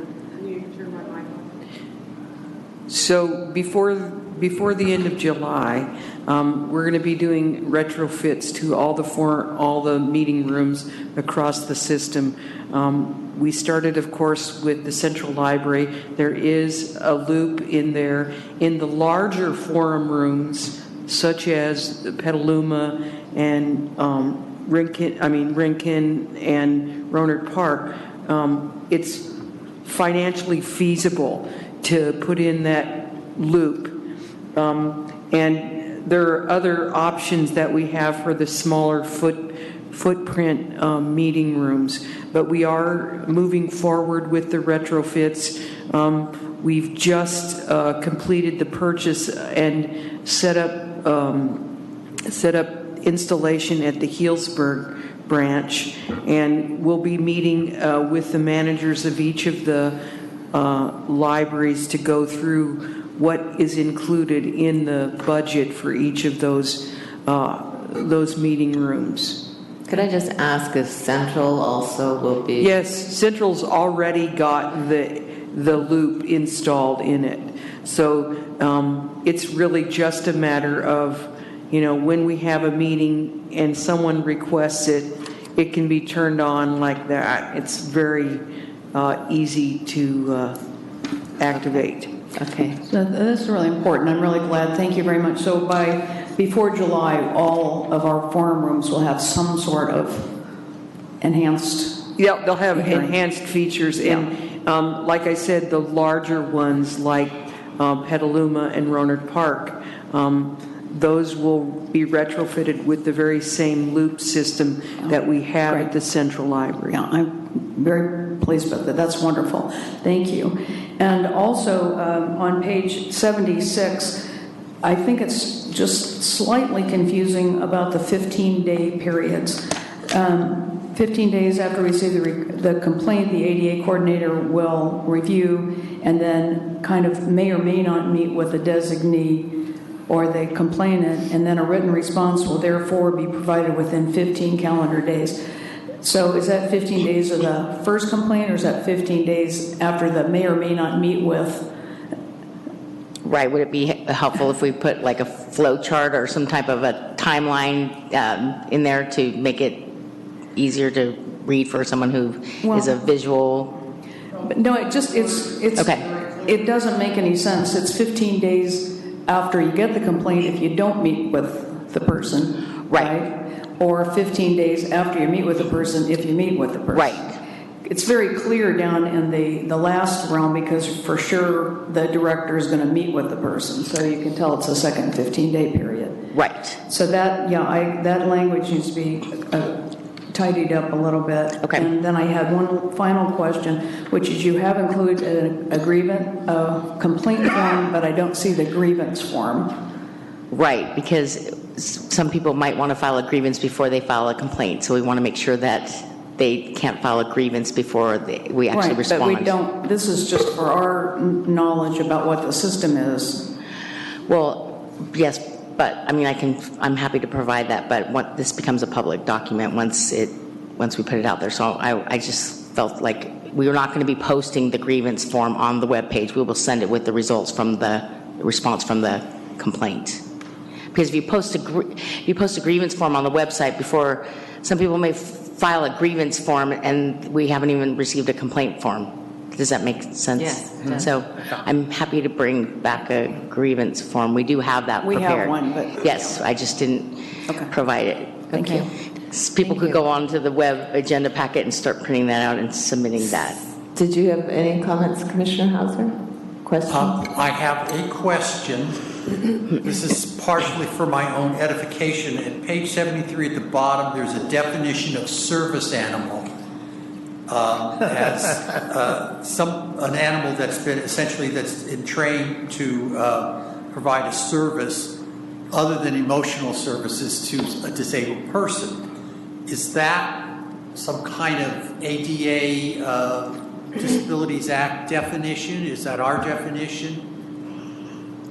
You know, I'm going to defer to... This is from the federal, this outline came from the federal ADA, so this is their wording. So that's how they define, okay, that's just kind of for myself. Yeah. In each of the times where we're designating the person that we're supposed to complain to or whatever we're doing to, we give Suzanne Silva's name.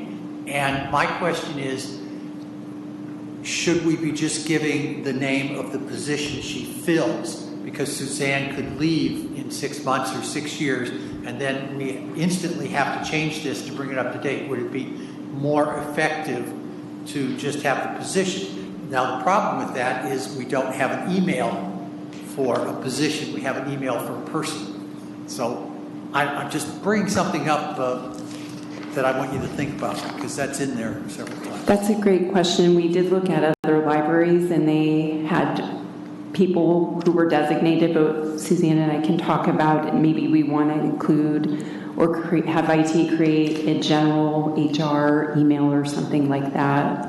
Or ADA coordinator. We already have an HR one that's for applications, but right. I do understand that does make it difficult. Usually with the nature of this sense. It's not that I think it's changing the forms that difficult. It's that I think it's our remembering to do that is difficult. Right. Right. Yeah. And I think that's a good idea. ADA coordinator, maybe that could just be the email contact. Right. And you just have to remember to go look at it. Well, you can do an internal forwarding so that it does come into my Sounds email. good. So, yes. Good call. Any other comments or questions from you or other commissioners? I would just add back, sorry, Lisa, I didn't know you were going to speak, that I think it actually is a good idea to have a person's name, because instead of feeling like you're throwing your form out into the bureaucracy, I think it's important. I mean, everything's electronic, so if this person changes, we can change it fairly easily. But I think it's important that for the public to feel like there's actually a real person. But it could be both. It could be Suzanne Silva ADA, and the email could be ADA coordinator. Right. I get what you're saying. Due to the nature and sensitivity of this, people, if they're making a complaint, they do want a human. They want to know it's a human, not a robot, is responding to their matter. Yes. So. Yes, thank you. One more, Commissioner Foxen and then Commissioner May, and then let's open this up for other comments. Yeah, that was the point I was going to make and clarify for myself, that your name was still going to be there, so we had a live person. Because I think from a mental health psychological standpoint, having a real person makes a big difference. Especially with that sensitivity. Yeah. Mhm, So, but sure. having the ADA coordinator email is a fail-safe in case someone forgets to go change to the next person. Sure. Commissioner May. Could we add after or before Suzanne Silva's name in parentheses, currently? I think we don't need to do that. Okay. That makes me feel very like I have a very. It sounds I a little already have that will by my name. All right, well, thank you, Suzanne, and we're going to open it up for members from the public if they want to comment on this, and they'll come down to that. How do we want to arrange this? Okay.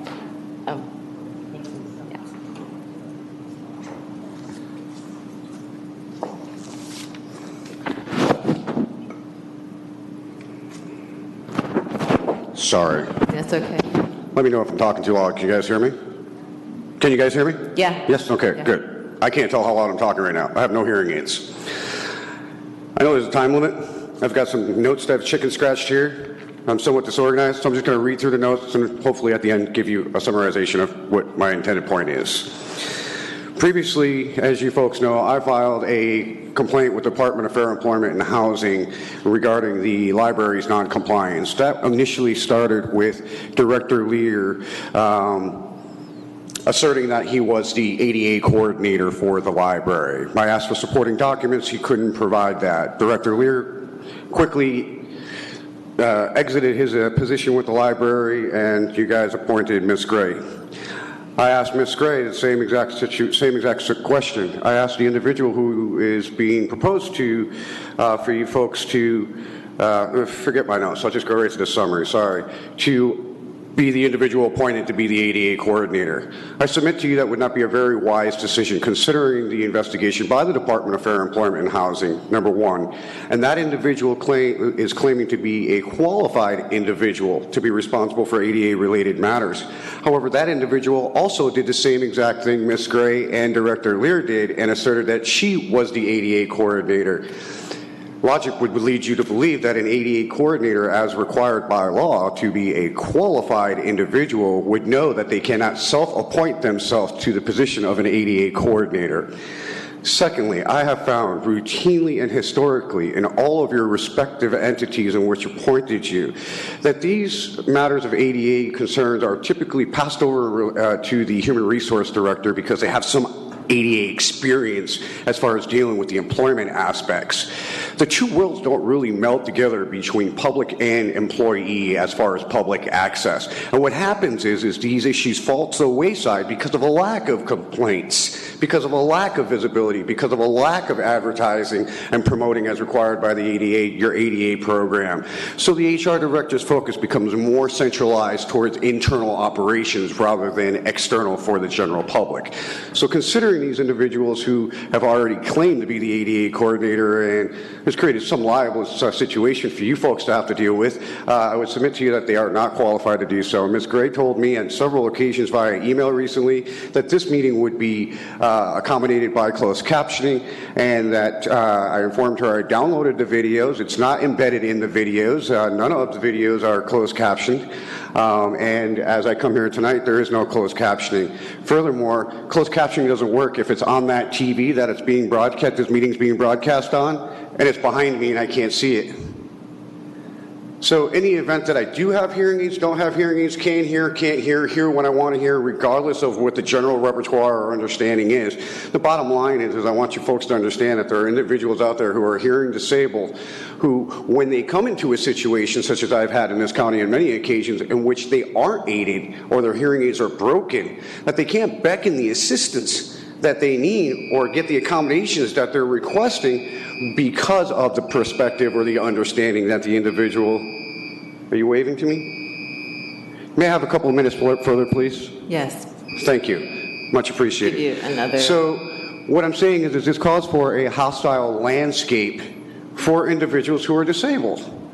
So they're trying to get help from you folks, trying to get help from the entity, from the library, and they don't have hearing aids. But yesterday they had hearing aids, and they seem to be working perfectly fine. seemed to be able to communicate effectively, got their books just fine, everything else went out the door, whatever. Except today they don't have it. And it's important to keep the ADA coordinator as the individual who is focused on the external operations and the accessibility of the library, rather than leaving the potential for it to be blindsided again and just relegated to the internal actions, such as a human resource director.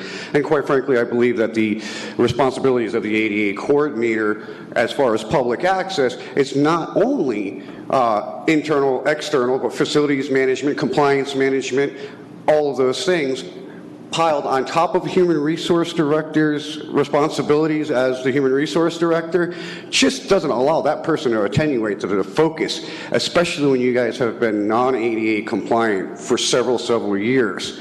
Especially when I have actions and filed complaints against each of your respective entities that have appointed you as all entering into landlord contracts with the library as a entity that does not have ADA compliance and didn't vet your contracts or each other for ADA certification to be able to enter into public contract with each other. And you folks have been doing it for years. As Brett Lear said, you folks have deferred maintenance for 7 years. That's either the landlord or the renter's responsibility. That includes maintenance of accessible features. Sorry if I'm the evil or the bad guy. However, here I am, nose closed captioning, lied to, again, another complaint that I have to file, another supporting aspect that I have to, because this person wants to lie to me and tell me that the meetings are closed captioned, and I'm sitting there fighting holy heck to try and figure out what could be possibly wrong on my end, that I have to go and utilize other resources to confirm it's not my end. That's what I have to say, and I hope that you guys will give it some serious consideration. Thank you. Thank you for sharing your concerns. All right. Any other comments from the commission? Okay, so that takes us to item 10.1, action items by motion. Authorize interim director to execute legal services agreement.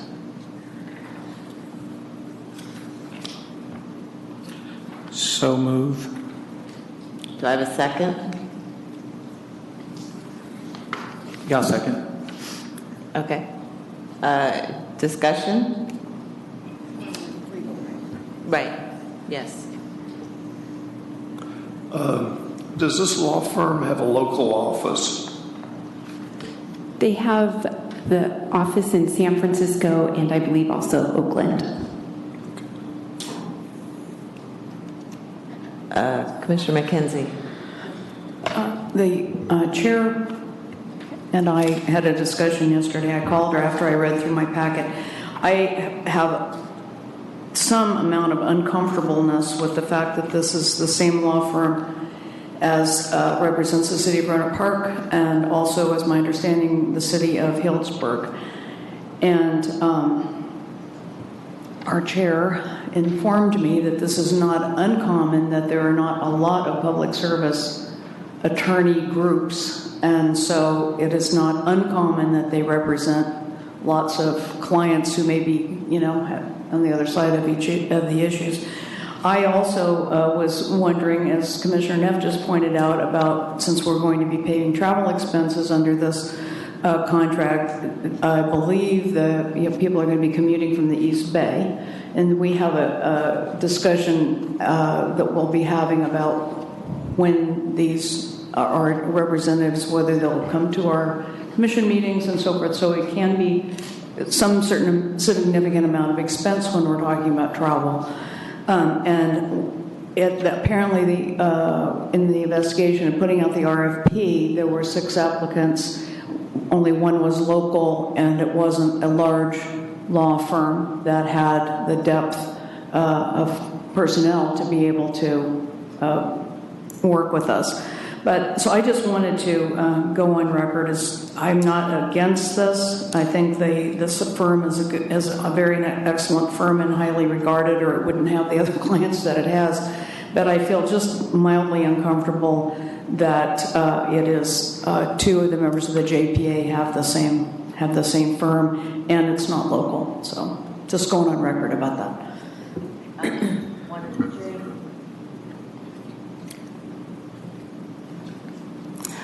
One of their offices is actually in Marin, San Rafael, so it's a little bit closer than over the bay. And they did write a letter of the conflict of interest letter for Rohnert Park. I don't know anything about Healdsburg, and it was just for that one lease situation. So I think that we did. Was the county still going to represent us on that matter? Well, yeah, that's to anyway. be determined. But I spoke with Tracy about this also, and she has run it by our county counsel, Linda Shulkin, who says this is not uncommon at all. She reaffirmed it's not uncommon, and she also reviewed the contract, I believe, and thought that it was fine. So given that and the reputation, I think all the applicants were, it was a competitive process. So that's, if you have anything else you want to add, Director Craig. Sorry, my voice cracked. I don't think I have anything to add now. All right. So we have a motion. Oh, I'm sorry. I have a question. Director Hauser. I get the impression we're not going to be told who the 6 were that applied and the 3 that were interviewed. I don't know that there's anything against that, but it is certainly a process that can be examined. We have it. I don't have the list with me, but we have that if you need it. Well, my concern is that I have very little information here about the people who applied, why this group was picked. We've had some discussion about the conflict. I have some concern about the use that they're going to be put to. Are we expecting to have them come to a meeting all of our regular meetings? Because that's in here that they will do that. And then we have a question, are they going to send a person from Oakland, which is going to have one transportation cost, or a person from Marin that's going to have another transportation cost? So I have a question about fiscal impact. We had, I think, $40,000 in a budget for, a year. Is this going to use more money than that $40,000? Is it estimated to use more or less or what? And how are the rates they're charging compared to the rates the county's charging? Sure. So the committee that was made up of Commissioner Whistler, myself, Suzanne, our HR manager, CFO Ken Neiman, put out the request for proposal, was on our website. It was sent to various law firms. I don't have the RFP in front of me, but I can email it, what we had on our website for several weeks. And it was a standard request for proposal where we had the criteria listed in the RFP of what we were looking for what we as the library needed. Things such as knowledge in personnel, negotiations, all those things listed. Cost was part of the RFP. So there was a whole evaluation that the committee then scored all of the responses. Thank you. It's getting late.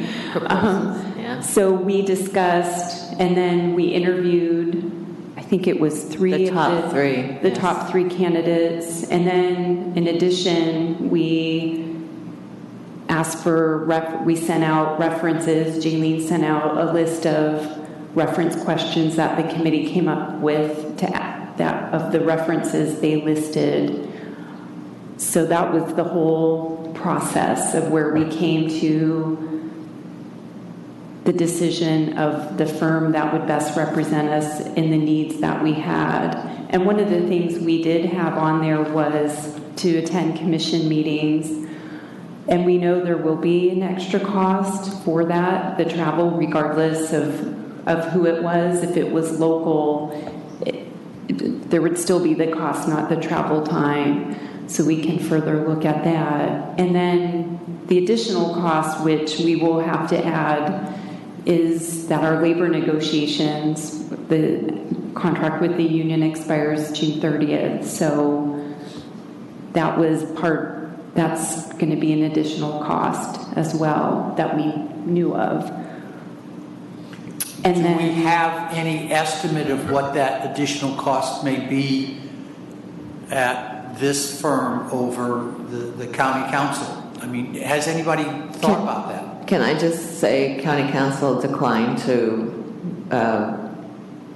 participate in this RFP? They do not want to continue representing us. So Okay, I'd still like to have an idea of the comparison. the comparison between the firms that submitted proposals were the charges were all pretty much within the same range as what's in this contract. Compared to what the And why would, I'm just curious why that would make it, because you're trying to look at for budget discussions or? We have a $40,000 budget for the year. I want to have some idea is if we have to put more money aside for the lawyers. Well, because we're hiring a different firm. I think that's important that we know that ahead of time. How much We of the should have some guess about that. 40,000? Are we going to estimate that we're going to have Yes. one meeting a year they're going to go to, or 2 meetings a year? Where is the labor relations person going to come from? Is that in Oakland or is that in Marin? Those kinds of things. Okay, so and maybe it's insignificant, and if that's the answer, okay, it's insignificant. But has I'm anybody trying thought to about respond to your question. I'm trying to express it though. Yeah, I get your question, and I'm trying to formulate a response. So this firm is starting this month, if we agree to this contract, and then it's through this fiscal year. So I'm not sure where we are in our budget for the legal services for the rest of this fiscal year. We're entering into our budget discussion next month, a budget workshop. So some of those things will be brought to us as far as anticipating how much we're going to be spending on legal services, including for negotiations and coming to the commission meetings.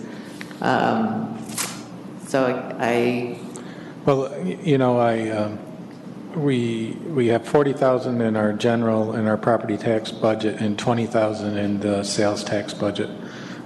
So far this year, through November, we've spent. Can't find it, brother. $11,667. Right. Out of the. And with any legal counsel, we have to watch how much we use it. We don't want, we limit access to who can actually call them and things like that. So it's something that we have to watch. As far as the negotiations go, and as far as the difference between the hourly rate from the county and these, it may be, 10% higher. It's really not that much higher. The one thing about negotiations that you all will have to take into consideration soon is 2 years ago you decided not to have legal counsel at the table when we were negotiating, that we would use a negotiator. You want to have legal counsel in the background, obviously, for questions that come up that the negotiator can't answer, but that is something that you all will have to decide in the next month or so which way we want to go with contract negotiations. So, Commissioner May? The negotiator, one thing about the negotiator is they don't cost as much as an attorney sitting at the table. This would be a dramatic change to have an attorney at all of our meetings. My experience with the in the past has been that we've consulted when needed. You have been able to, and the director has been able to. What is the benefit of having an attorney attend our meetings? Well, the commission can make that decision. The reason it was put in the RFP and is in the contract is because commissioners within this last year expressed interest in having that service available for commission meetings. It's something that it's as having a larger commission, having expanding programs and services is something that we should have a discussion on and consider. It's, things have come up over the last year that it would have been helpful to have an attorney here who could advise us on how to handle something. But I will open it up to more commission comments. Commissioner Ebart. I just want to offer a point of clarification. When I read this, it says, Burke will attend the Library Commission's regular meetings and will draft and review ordinances, resolutions, staff reports, contracts, deeds, lease, and other legal documents as requested by the Library Commission and/or Library Director. Right. That does not mean, in my reading, that we will have legal counsel at all of our commission meetings. Correct. It means they will be here when we ask them to be here. Thank you. Thank you. Other comments? Commissioner McKenzie? Yeah, I would just comment about why we might have legal counsel at every meeting. We are the governing body. It's very typical. I believe every city council, for example, has legal representation at every meeting. Even tonight we were talking about ADA. I mean, stuff comes up. And it's just kind of we've never functioned like that as a library commission, is my understanding. And then when we became this large new JPA 11-member commission, of course there wasn't any money to have, to spend on that. So, and I'm not saying we should have somebody at every meeting, but I think that there are a lot of opportunities we should have somebody here. And I think it's a discussion we need to have, and probably take a vote on it. I think that's the intention of our chair, is that we will have a larger discussion about when to have the attorneys here. And then just lastly, back to my original uncomfortableness, that we have two partners in the JPA who use the same firm. So if there comes a time when there is a dispute between parties, both our partners, our partner cities, and us are all going to have to find other representation in those issues. And so it's kind of it requires some extra work if that comes up for the partners of the JPA to go find another attorney because we're using the same firm. So again, just for the record. Other comments? Commissioner Foxen? Well, I don't know a lot about legal issues, except that I have perceived over the time that I've been on the commission that we haven't had a tremendous amount of legal issues. So I don't think we need one at every meeting. And yes, I think we do need to have a discussion about it. And when it comes to the conflict that Barbara has brought up, yeah, that kind of makes me a little uncomfortable too. However, you seem to have asked that question of our old counsel, and she says this is not an uncommon thing. And I would suspect it probably is not uncommon. And yes, we would have to hunt somebody down. We might need to have somebody in the background to think about. So it's just thinking. All right. So we have a motion. It's already moved. Right. So, we're ready to vote. All in favor of giving authority to sign this contract to Interim Library Director Gray? Aye. Aye. Aye. Aye. Opposed? I'm going to abstain. I abstain. 1, 2, 3, 4, Why not? So, You need a majority. A majority of the quorum has voted in favor of this, and it is passed. see, that's why an attorney That's is not a legal useful. opinion. Yes, it is. I have one last comment. Okay, but before This you... is not a joke. I don't think lawyers are that great. Says the lawyer. All right, so we have the motion was approved by a vote of 5 with 2 abstentions And 3 absent. and 3 absences. All right, so that takes us to item 12, because there was no item 11. So item 12, lab appointments, and there's 1 lab appointment. So I move by resolution that the Sonoma County Library Commission appoint Fiona Hines to a youth member position on the Sebastopol Library Advisory Board for a term ending on June 30th, 2019. Is there a second? Second. All right, all in favor? Aye. Opposed? Abstentions? I forgot to say aye. Okay. So all ayes, we have 3 absences.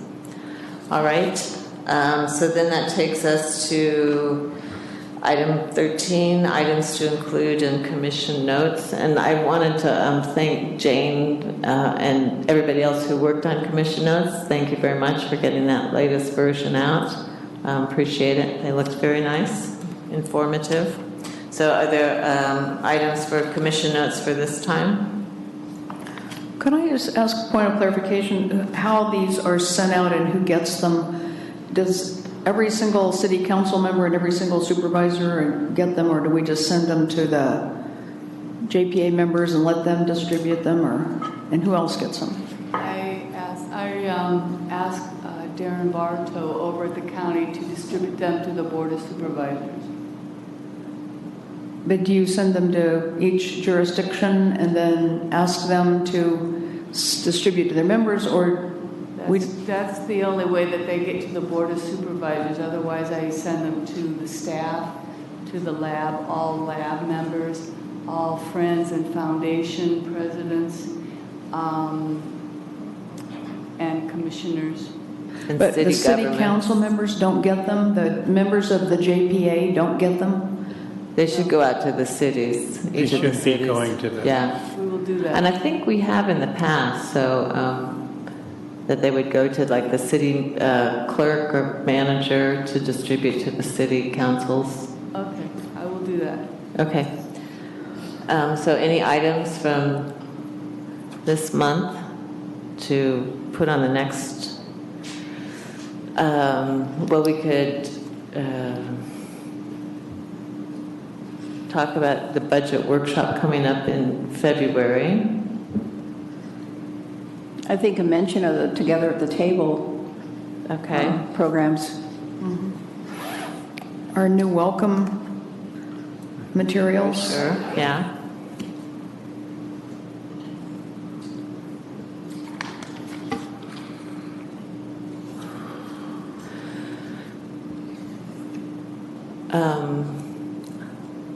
I'm feeling a little tired, so I'm sure if we think of things, please let Jane know. So are there agenda items for future I think we commission should meetings? do the OPEB that we've taken, we've discussed possible solutions to, dealing with OPEB, but I can't remember the exact word. We could say we discussed the options proposals. submitted by the OPEB committee, Right. and can discuss the recommendation. Pardon? For the notes? Are you still talking about the notes? Yeah, I or- think we okay. went back to the notes. So the OPEB committee recommendations. Then agenda items for commission meetings, attorney presence at commission meetings.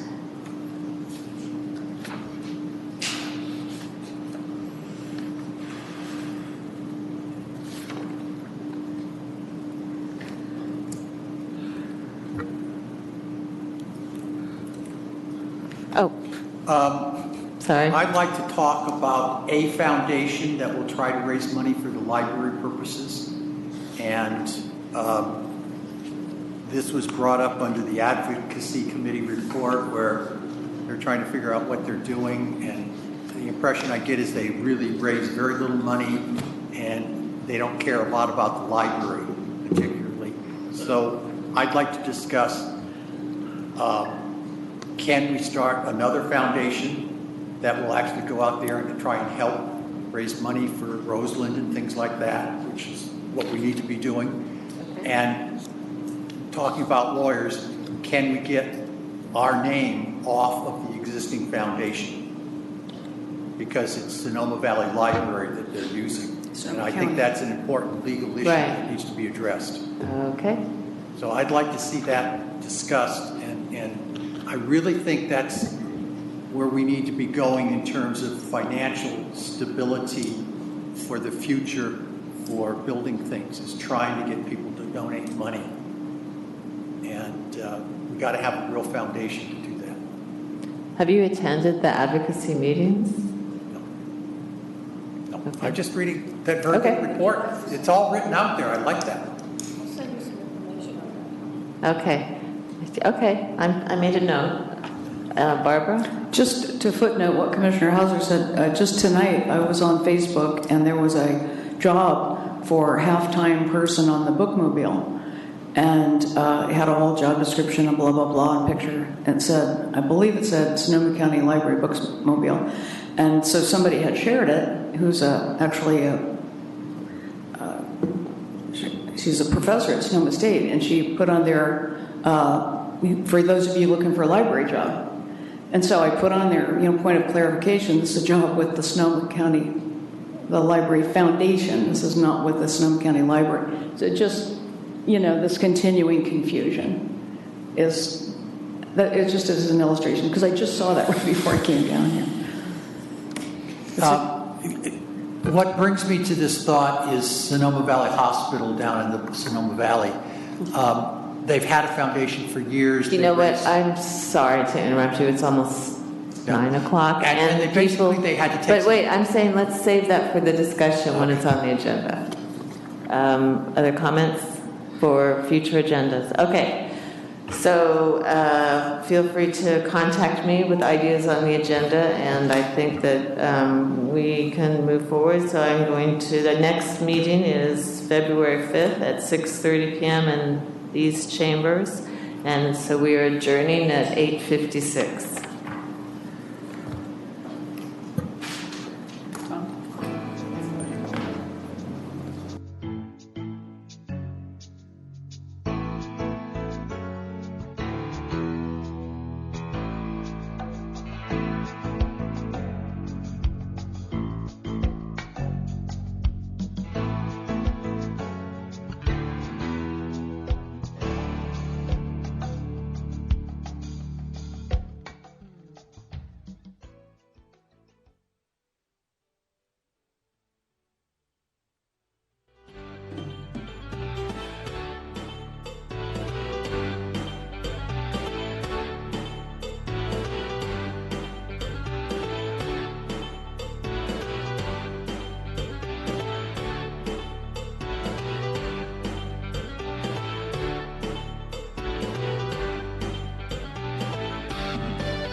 Have you ever seen a flashing yellow arrow on a traffic light? I'm Rob Sprinkle, traffic engineer for the City of Santa Rosa, here today to talk to you about a new type of traffic signal. Beginning in 2013, flashing yellow left-turn signals will be installed in some of the intersections in Santa Rosa. Studies show that drivers better understand the need to yield